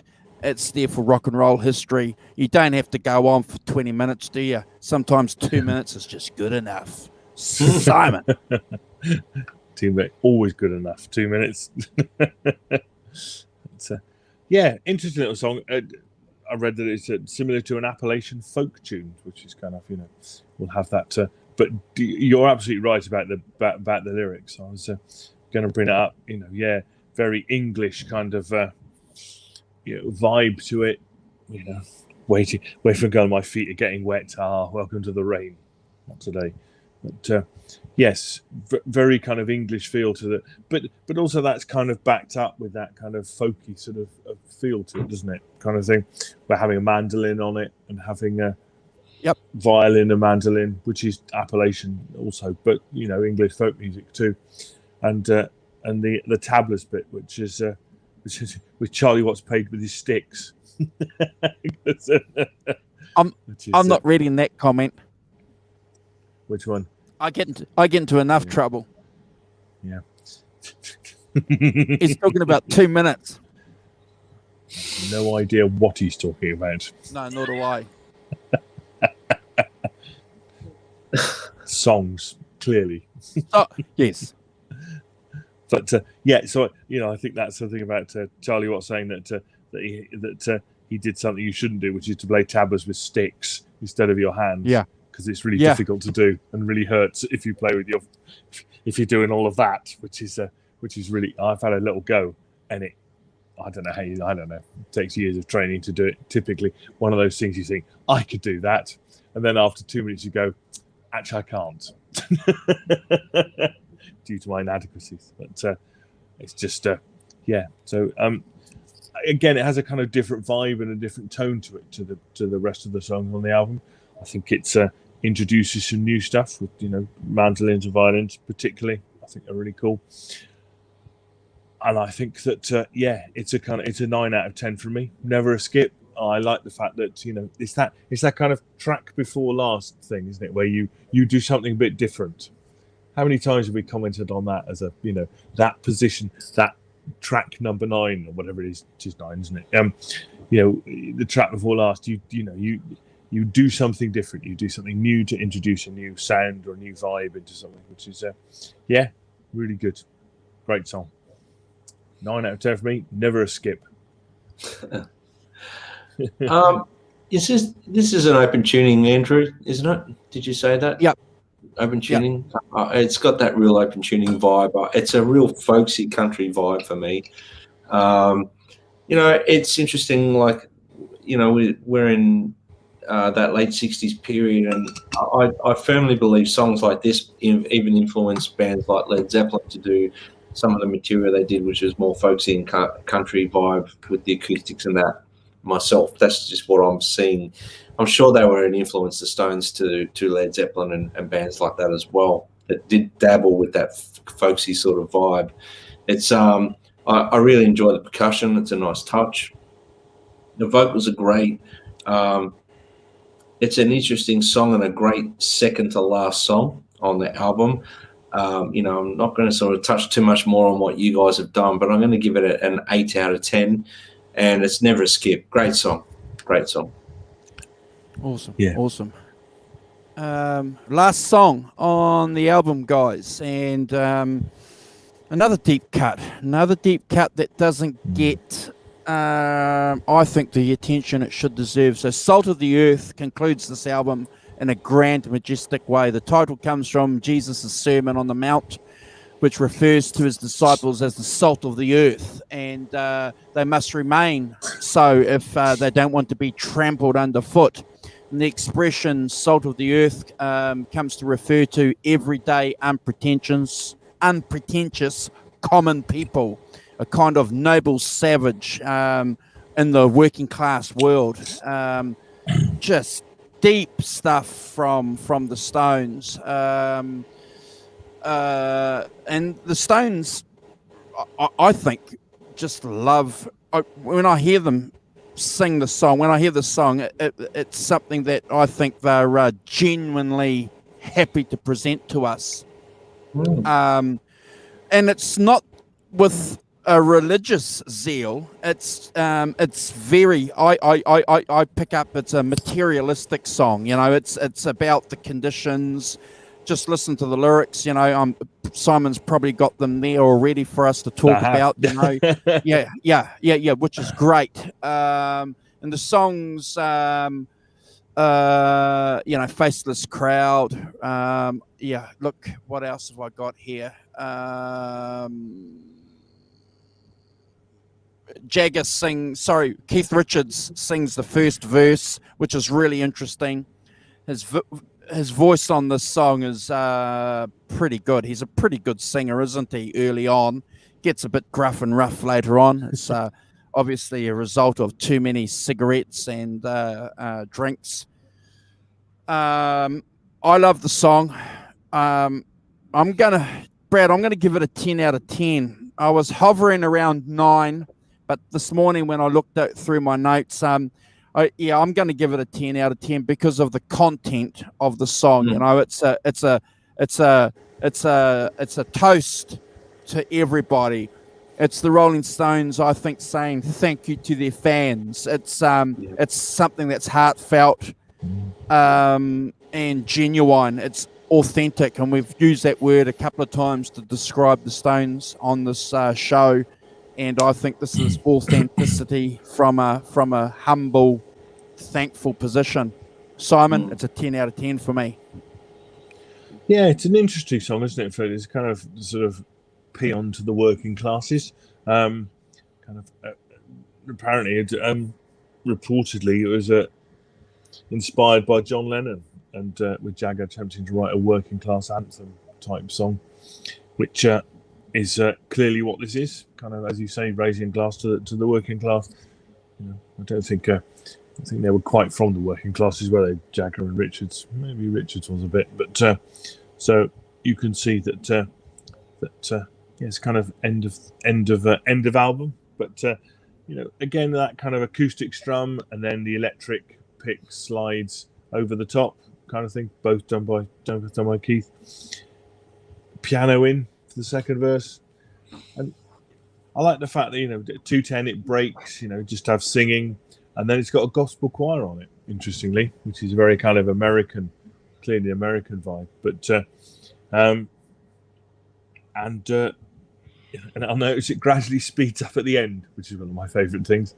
And sort of get into a bit of a groove, and it's a great song. I think you know, it's a 9 out of 10 for me. Never a skip, and yeah, interesting end, interesting different take on that. Brad. Well, for me, I just think it's a great closing track for the record. That, you know, you think of the flow of the record and everything from the first song, and the way they close this is just amazing. I've always loved this song, and I think the acoustics on this song sound fantastic. The Keith Mick shared vocals is something that I've always loved from the Stones when they've done it.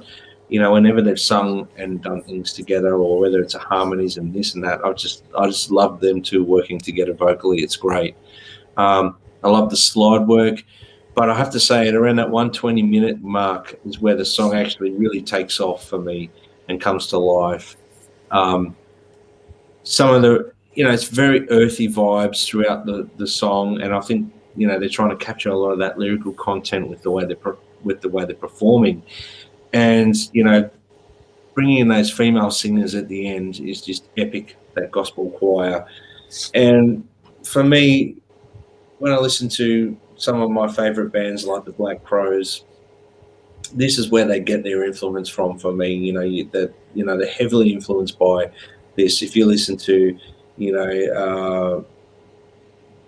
all of their albums, whenever they got like background vocals, it's usually gospel choirs or, it's female gospel choirs. And, listen to Remedy, for example, and Say No More. I can hear Stones all the way through their music. And these guys were just fantastic at pulling this stuff off. They always brought in singers when they needed to. Give Mick Jagger credit where credit's due. He knew when things needed something different, and he was open to sit back and let gospel singers take over.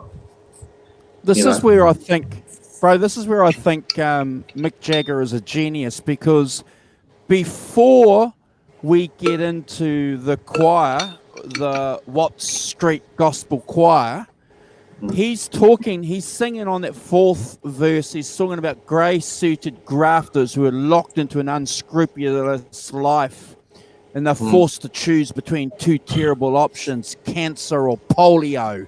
Wow. And then all of a sudden you break into that choir that you just mentioned.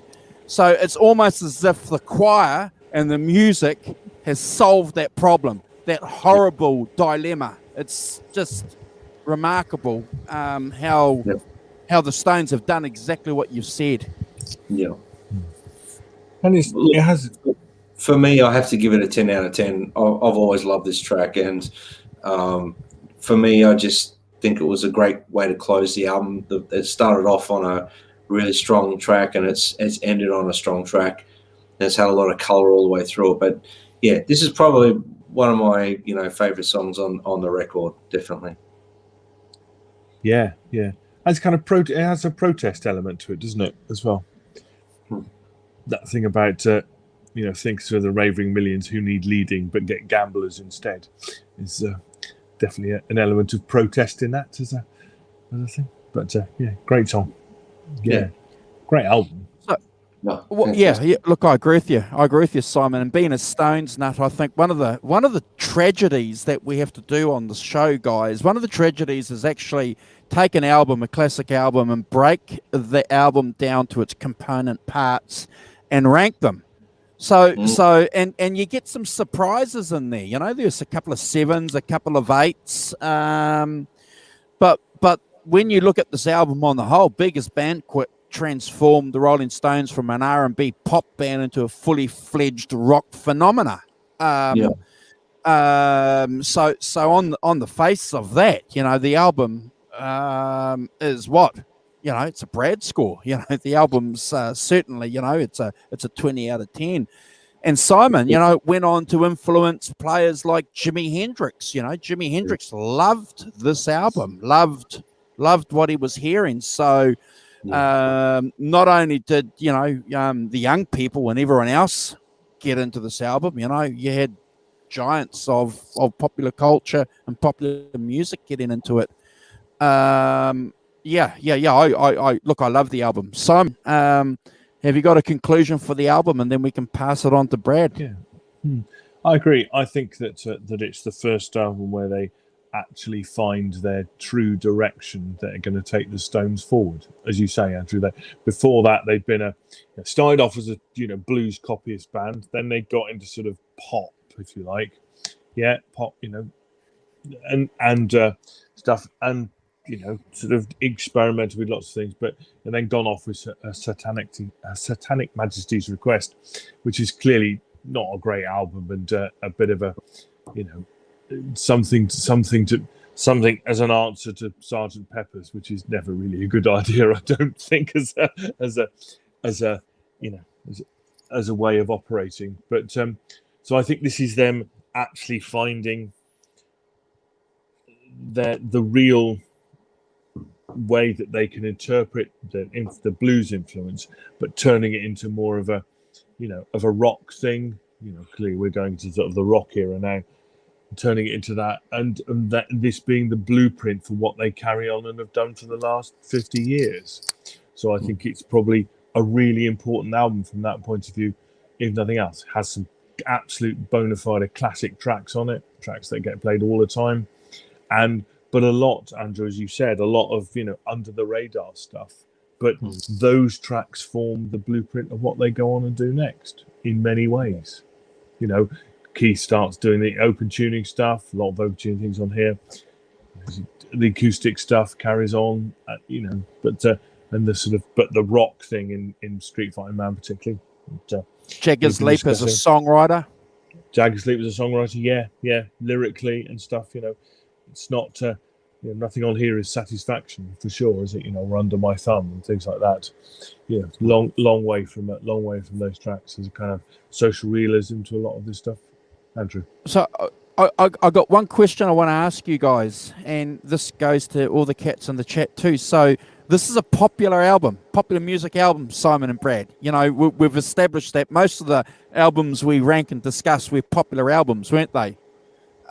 Simon hasn't frozen. Good. No, I was just looking at the chat. Yeah, no, that's good because it's a question I'd like to hear what you guys think about. So this is a popular music album, popular rock, popular pop music. So you've got an album singing about complex things, Simon and Brad, singing about history, theology, revolution, and working class, groupies, underage things, you know, the topic of all these big questions on a pop album. Mm-hmm. Yeah. Well, it's interesting. Do you get that today? Do you get that today? No. And I would say that it's in that way that it's like so many things that, you know, the Dylan influence in that is, you know, heavy because clearly, you know, by 68, you know, he'd gone through his Highway 61, Blonde on Blonde, so both, you know, 65 and 66, you know, and what comes out of that, you know, his influence on the Beatles is clear, but also his influence on the Stones here is clear. You know, they're picking up on that and they're feeding it through their through their own consciousness and coming up with their own versions of it. But I think that you know, there's 2 or 3 songs on here which definitely have Dylan influences to them, and amongst other people, of course. But you know, but fed into. So I think it's also, you know, 1968 is, you know, getting into that. You know, a lot of the San Francisco bands have started by then. You know, the Doors and the Jefferson Airplane, and, you know, protest is coming to the fore. You know, that's what people are writing about. So it's, you know, it's absolutely, you know, in tune with the times, in tune with what was happening then. This is no Cream album, is it? It's no Cream album. No, it's not. No, not by distance, is it? Not really. No. And that's interesting, isn't it? That the influence. I mean, yeah, the influence of John Mayall's Blues Breakers, you know, with Eric Clapton is clearly huge, and you can plot it all over the place. But you can't. It's more difficult to plot it to here, isn't it? Than it is, you know, some of the things that we've discussed. But, you know, I would have said this is a bit more of their own path, and they arrived at this by themselves and not necessarily influenced by that British blues thing so much. The American Delta blues and other American things, but not the British stuff so much. Today, yes. Today, you've got Carby B talking about singing about her private parts. Now that's about it. Let's not see. You had to go there. No. I'm that's you've gone from Stray Cat Blues to singing about it. Yeah. Yeah. Enough to make you shudder. For me, like, my conclusion of this record is, obviously you've touched on the Dylan influence and you know who these, like, the influence towards someone like Jimi Hendrix, but this particular album for them is a massive influence to bands that came along. And we talk about I spoke about the Black Crowes, and you can hear it in so many bands moving forward, that they all touched. This is that era, this is that album that did influence so many people moving forward, like I mean, we can go on for hours about the influences, even down to guys like Lenny Kravitz, heavily influenced by the Stones when you listen to his music. Lenny Kravitz, even like modern bands that are still releasing albums now, like Rival Sons, all these bands that I like, and I hear the early influences there. Yeah. They have this album to thank for, that Stones influence, because these guys, this was their, in my opinion, their albums up until this were inconsistent. This was their most consistent record of being authentically pure to who they wanted to be. And then moving forward, they became the Rolling Stones that I love, and most people I know love the Rolling Stones of the 70s, that era of Sticky Fingers, Exile on Main Street. All those albums are, in my opinion, stem from this record. So this was a very important record for the Stones, and I'm really glad you picked it, Andrew, because it's been a long time since I've actually listened to this record in its entirety, mainly because A, we haven't touched this record, and B, most of my free time's taken up analysing all the records we're doing for the week or whatever it may be. So, but every waking hour. I haven't really listened to this for a very long time, like years probably, this particular record. So, and I appreciated it even more so listening to it this week. So, yeah, great choice, and thank you, Andrew. That was, was a great. Yeah, I appreciate it. I appreciate it, guys. We always love doing the Sunday show. It's an opportunity for us to give what we think we've picked up over the years, obviously, and add our little bits and pieces and try and collate some information that we do to try and succinctly offer you guys something. Obviously, we're not experts. We're just fans, and that's one of the great things about the show that we do here. We just come together like everybody else in the chat. We just love the music, and we offer something that we think is unique in the sense that we're just fans, and we love that. We're just fans, Simon and Brad. But I just want to reiterate one little quote here that I found, and I just love it. So Time described the Stones as England's most subversive roisterings since Fagan's Gang and Oliver Twist. So it's the beginning of that dangerous period that rock and roll.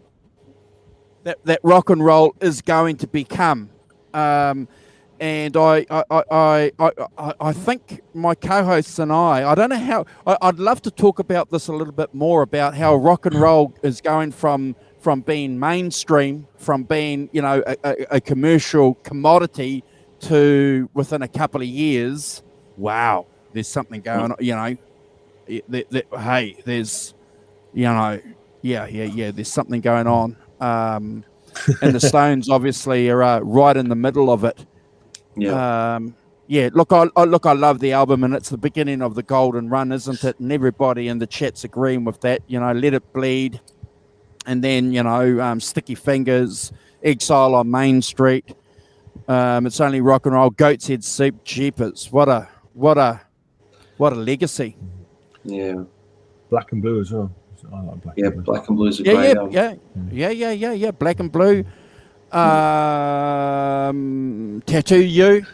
There's two albums we won't do, and we might do them on parodies. It'll be Satanic Majesty's Request and maybe Dirty Work. So you know how the Rev was dressed up in pink pants and all that? Go and look at the Rolling Stones Dirty Work album cover, and you'll see them in there, blue and their pink foot. Oh my gosh! Oh my gosh! Even the Rolling Stones can do it bad. Do we have to? No. Yes. Well. Oh, Simon, you got it there. Come on, throw it up. What? Get your phone. Find Dirty Work by the Rolling Stones for us, and I'll present you, because people in the chat probably can't remember it because I've wiped that image out of their mind. Me too.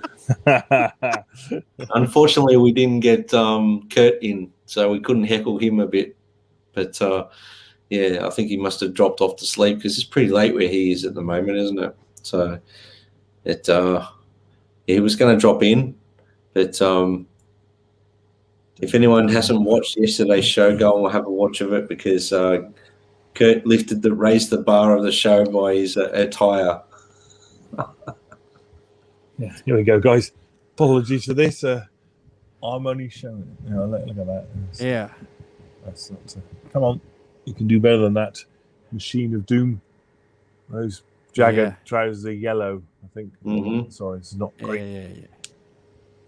Let's see if I can pull back. Oh, there we are. Yeah. Sorry, guys. Yeah. I got it better with that. But anyway, yes. Pink, yellow trousers. Jagger's got on an orange shirt and a red jacket.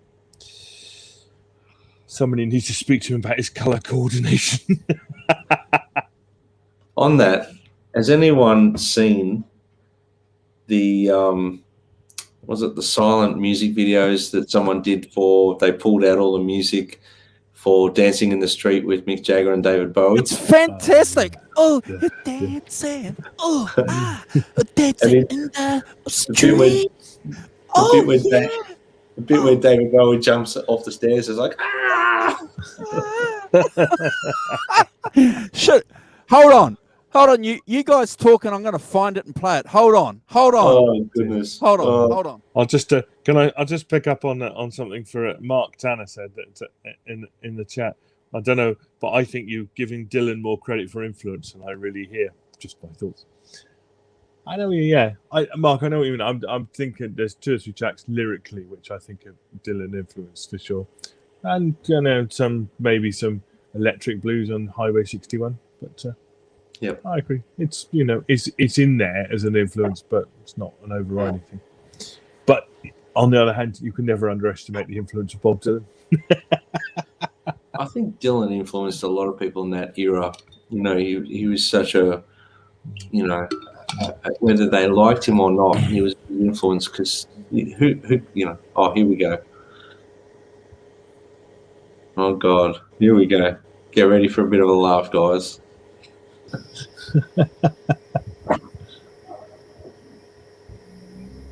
This is how terrible this song was, really.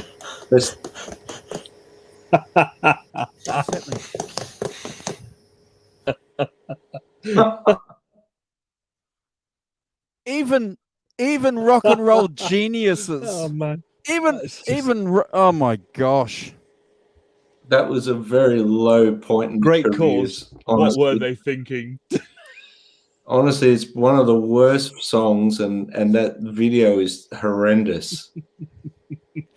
Mark Tanner says the shit you do for friends, but look, they made a shitload of money from the music, so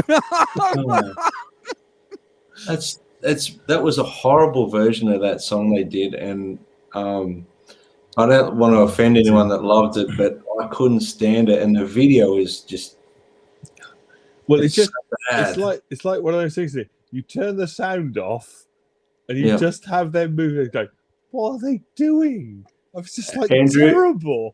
Andrew and Simon, have you guys ever seen the Elvis one? That is. No, I'm gonna make it. The best, and the Beach Boys one as well. You got to watch that at some point. Really? Oh, there are loads of these, are there? Elvis. Yeah, and we'll play the Elvis one next week. But who's the pick? Who's the pick for the next week's album? Well, remember, I'm not here next week because I'm going to a wedding. I'm glamping. Simon is glamping. So what we'll do is we'll do the Sunday show. Usual story. I'm going to cahoots and cook something with Brad, because when the rock professor's away, the rats are going to play. You'll have to subscribe to Brad's Instagram to find out what plan we're going to hatch for the Sunday show. Yeah. You guys are going to have to, we'll hatch something. We'll cook something up. I wasn't quite prepared for that. I actually didn't know, but I'm jealous if you're going away. So, sorry, yes, I've got to. We're going to some friends of ours getting married next weekend. So, but we're getting to Friday and just staying over. We're going on Friday and staying over Friday night and Saturday night. jollying up at Joe and Lizzie's wedding. Awesome. I'm Beautiful. glad you enjoyed that, Alan. I'm glad you enjoyed it. It is funny. It's hilarious, isn't it? I've not seen that before. It's fantastic. It's amazing how bad some of the things, like some of the most amazing artists did through the 80s. They did some horrible things. You know, that was a very low point for both Mick Jagger and David Bowie, in my opinion. They should not have done that. But that's just my opinion. So, but we'll cook something up next week and have a safe trip, Simon. Thank you very much. Yeah. And you know, like Andrew said, while the rock professor's away, the rat bags will play. I don't know what we'll do, but we'll we'll cook something up, Simon. We'll cook something up. Appreciate. So I will let you know about the week after. I got an idea for the week after. Yeah. Well, don't share it now. Don't share it. I was going to say that that's it. Somebody who does have a tenuous connection to the Rolling Stones. Awesome. All right. Awesome. So, shush. You can share it with us in the green room, but not here. No. As usual, my friends in the chat, everybody in the chat, it's always a pleasure to hang out with Simon and Brad. We love doing the Sunday show. We love doing the 5150 show. We just, we're just consumed by music, and it's a big part of our lives. And obviously, everyone else in the chat too. We wouldn't be fully functioning human beings if it wasn't for music and good friends to share that with. And that's what we do here on our channel. We're good friends, and we've got some good people, and we love our community. Subscribe to our Instagram accounts and cook something with us up over there too. Let's transform in a small way social media to a positive place, because music can do it. Thank you, guys. Simon, Brad, you can guys. Yeah, I want to say goodbye to people in the chat, but I just thought I'd say, if you ever hear anybody complaining about the fact that you hear people going, "Oh, I don't want to play that song again," bands, "Oh, I don't want to play that song again," right? So I just came across the statistic. Bob Dylan has played all along the Watchtower 2,220 times. There you are. So if anybody hear anybody complaining about, I've had to play this song 100 times before. Yes, you have. Get on with it. Bob Dylan can do it, so can you. How many times did the Rolling Stones have played Brown Sugar, do you think?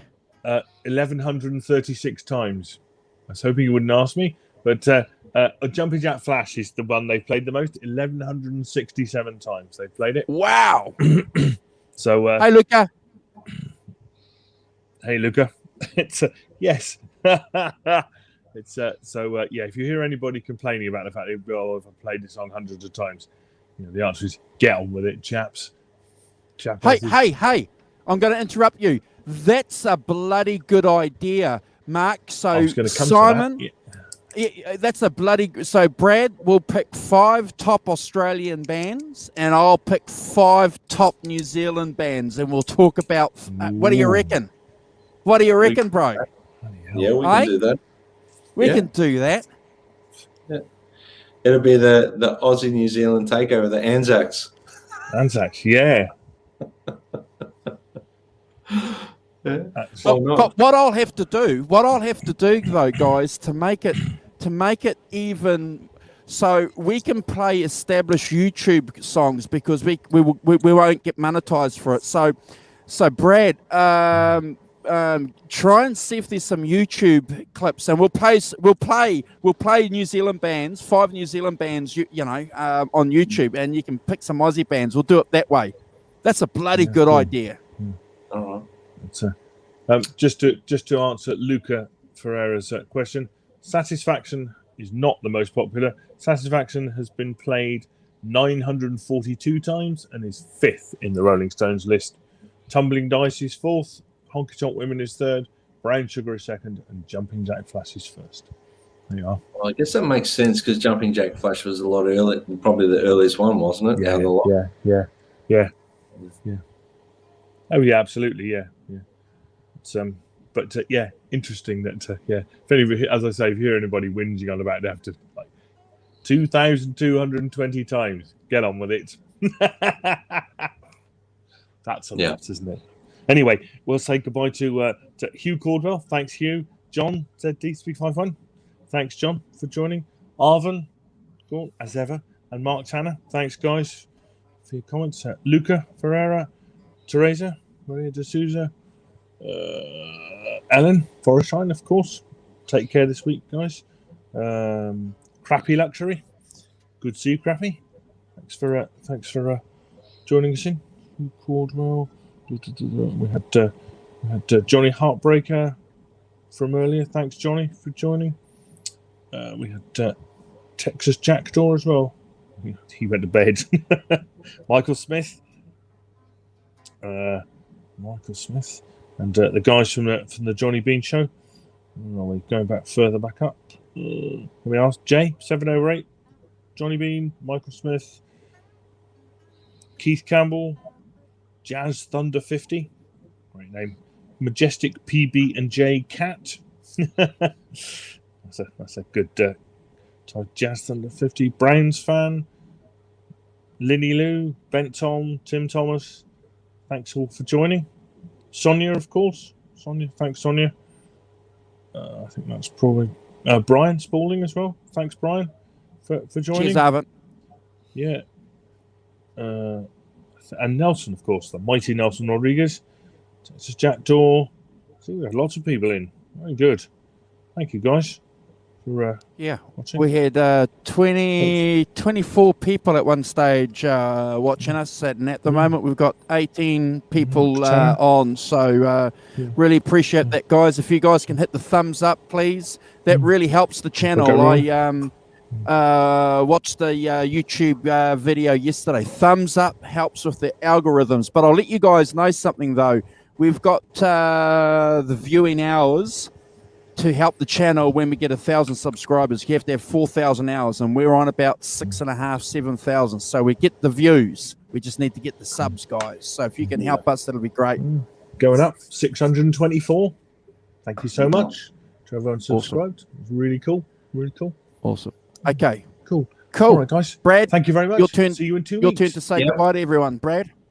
Yeah, well, I'll just say goodbye to everyone in the chat, and thank you so much for joining us. I think Simon highlighted everyone.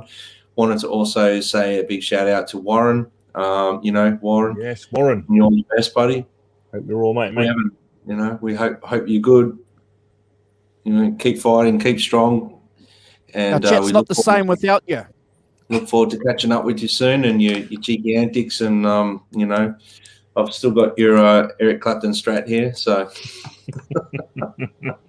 and just mirroring exactly what both Simon and Andrew said. Thank you everyone in the chat, and please like and subscribe everything that you get from us, and help us grow the channel. It's we do this because we love it, and we love the interaction, and we love you guys to give us your feedback and stuff, but we do want you guys to help us grow, because that's the only way we're going to grow is through you guys that are here.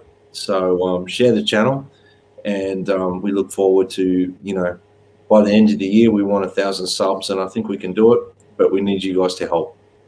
Awesome. So, yeah. And follow the socials, follow the other YouTube channels, all the rest of that we partner up with, and things like that. So support everyone. And they're on the bottom. They're on the bottom there. At the bottom there. And, support the other channels that we support us. Johnny Bean, Fruitcake Tony, just all the wonderful people on those channels. That just we're all doing this because we love it. It's just really cool to meet all these different people around the world that love what we're doing. And like I said, I've said it in the past, all these people that are we're chatting to, we wouldn't normally get the chance to speak to. So it's great that music brings all people from all different areas of the world together for one time, just to chat about an album or discuss something cool. So thanks for joining us, guys. Awesome. Yeah. Take care, all. Have a safe week. Out of here.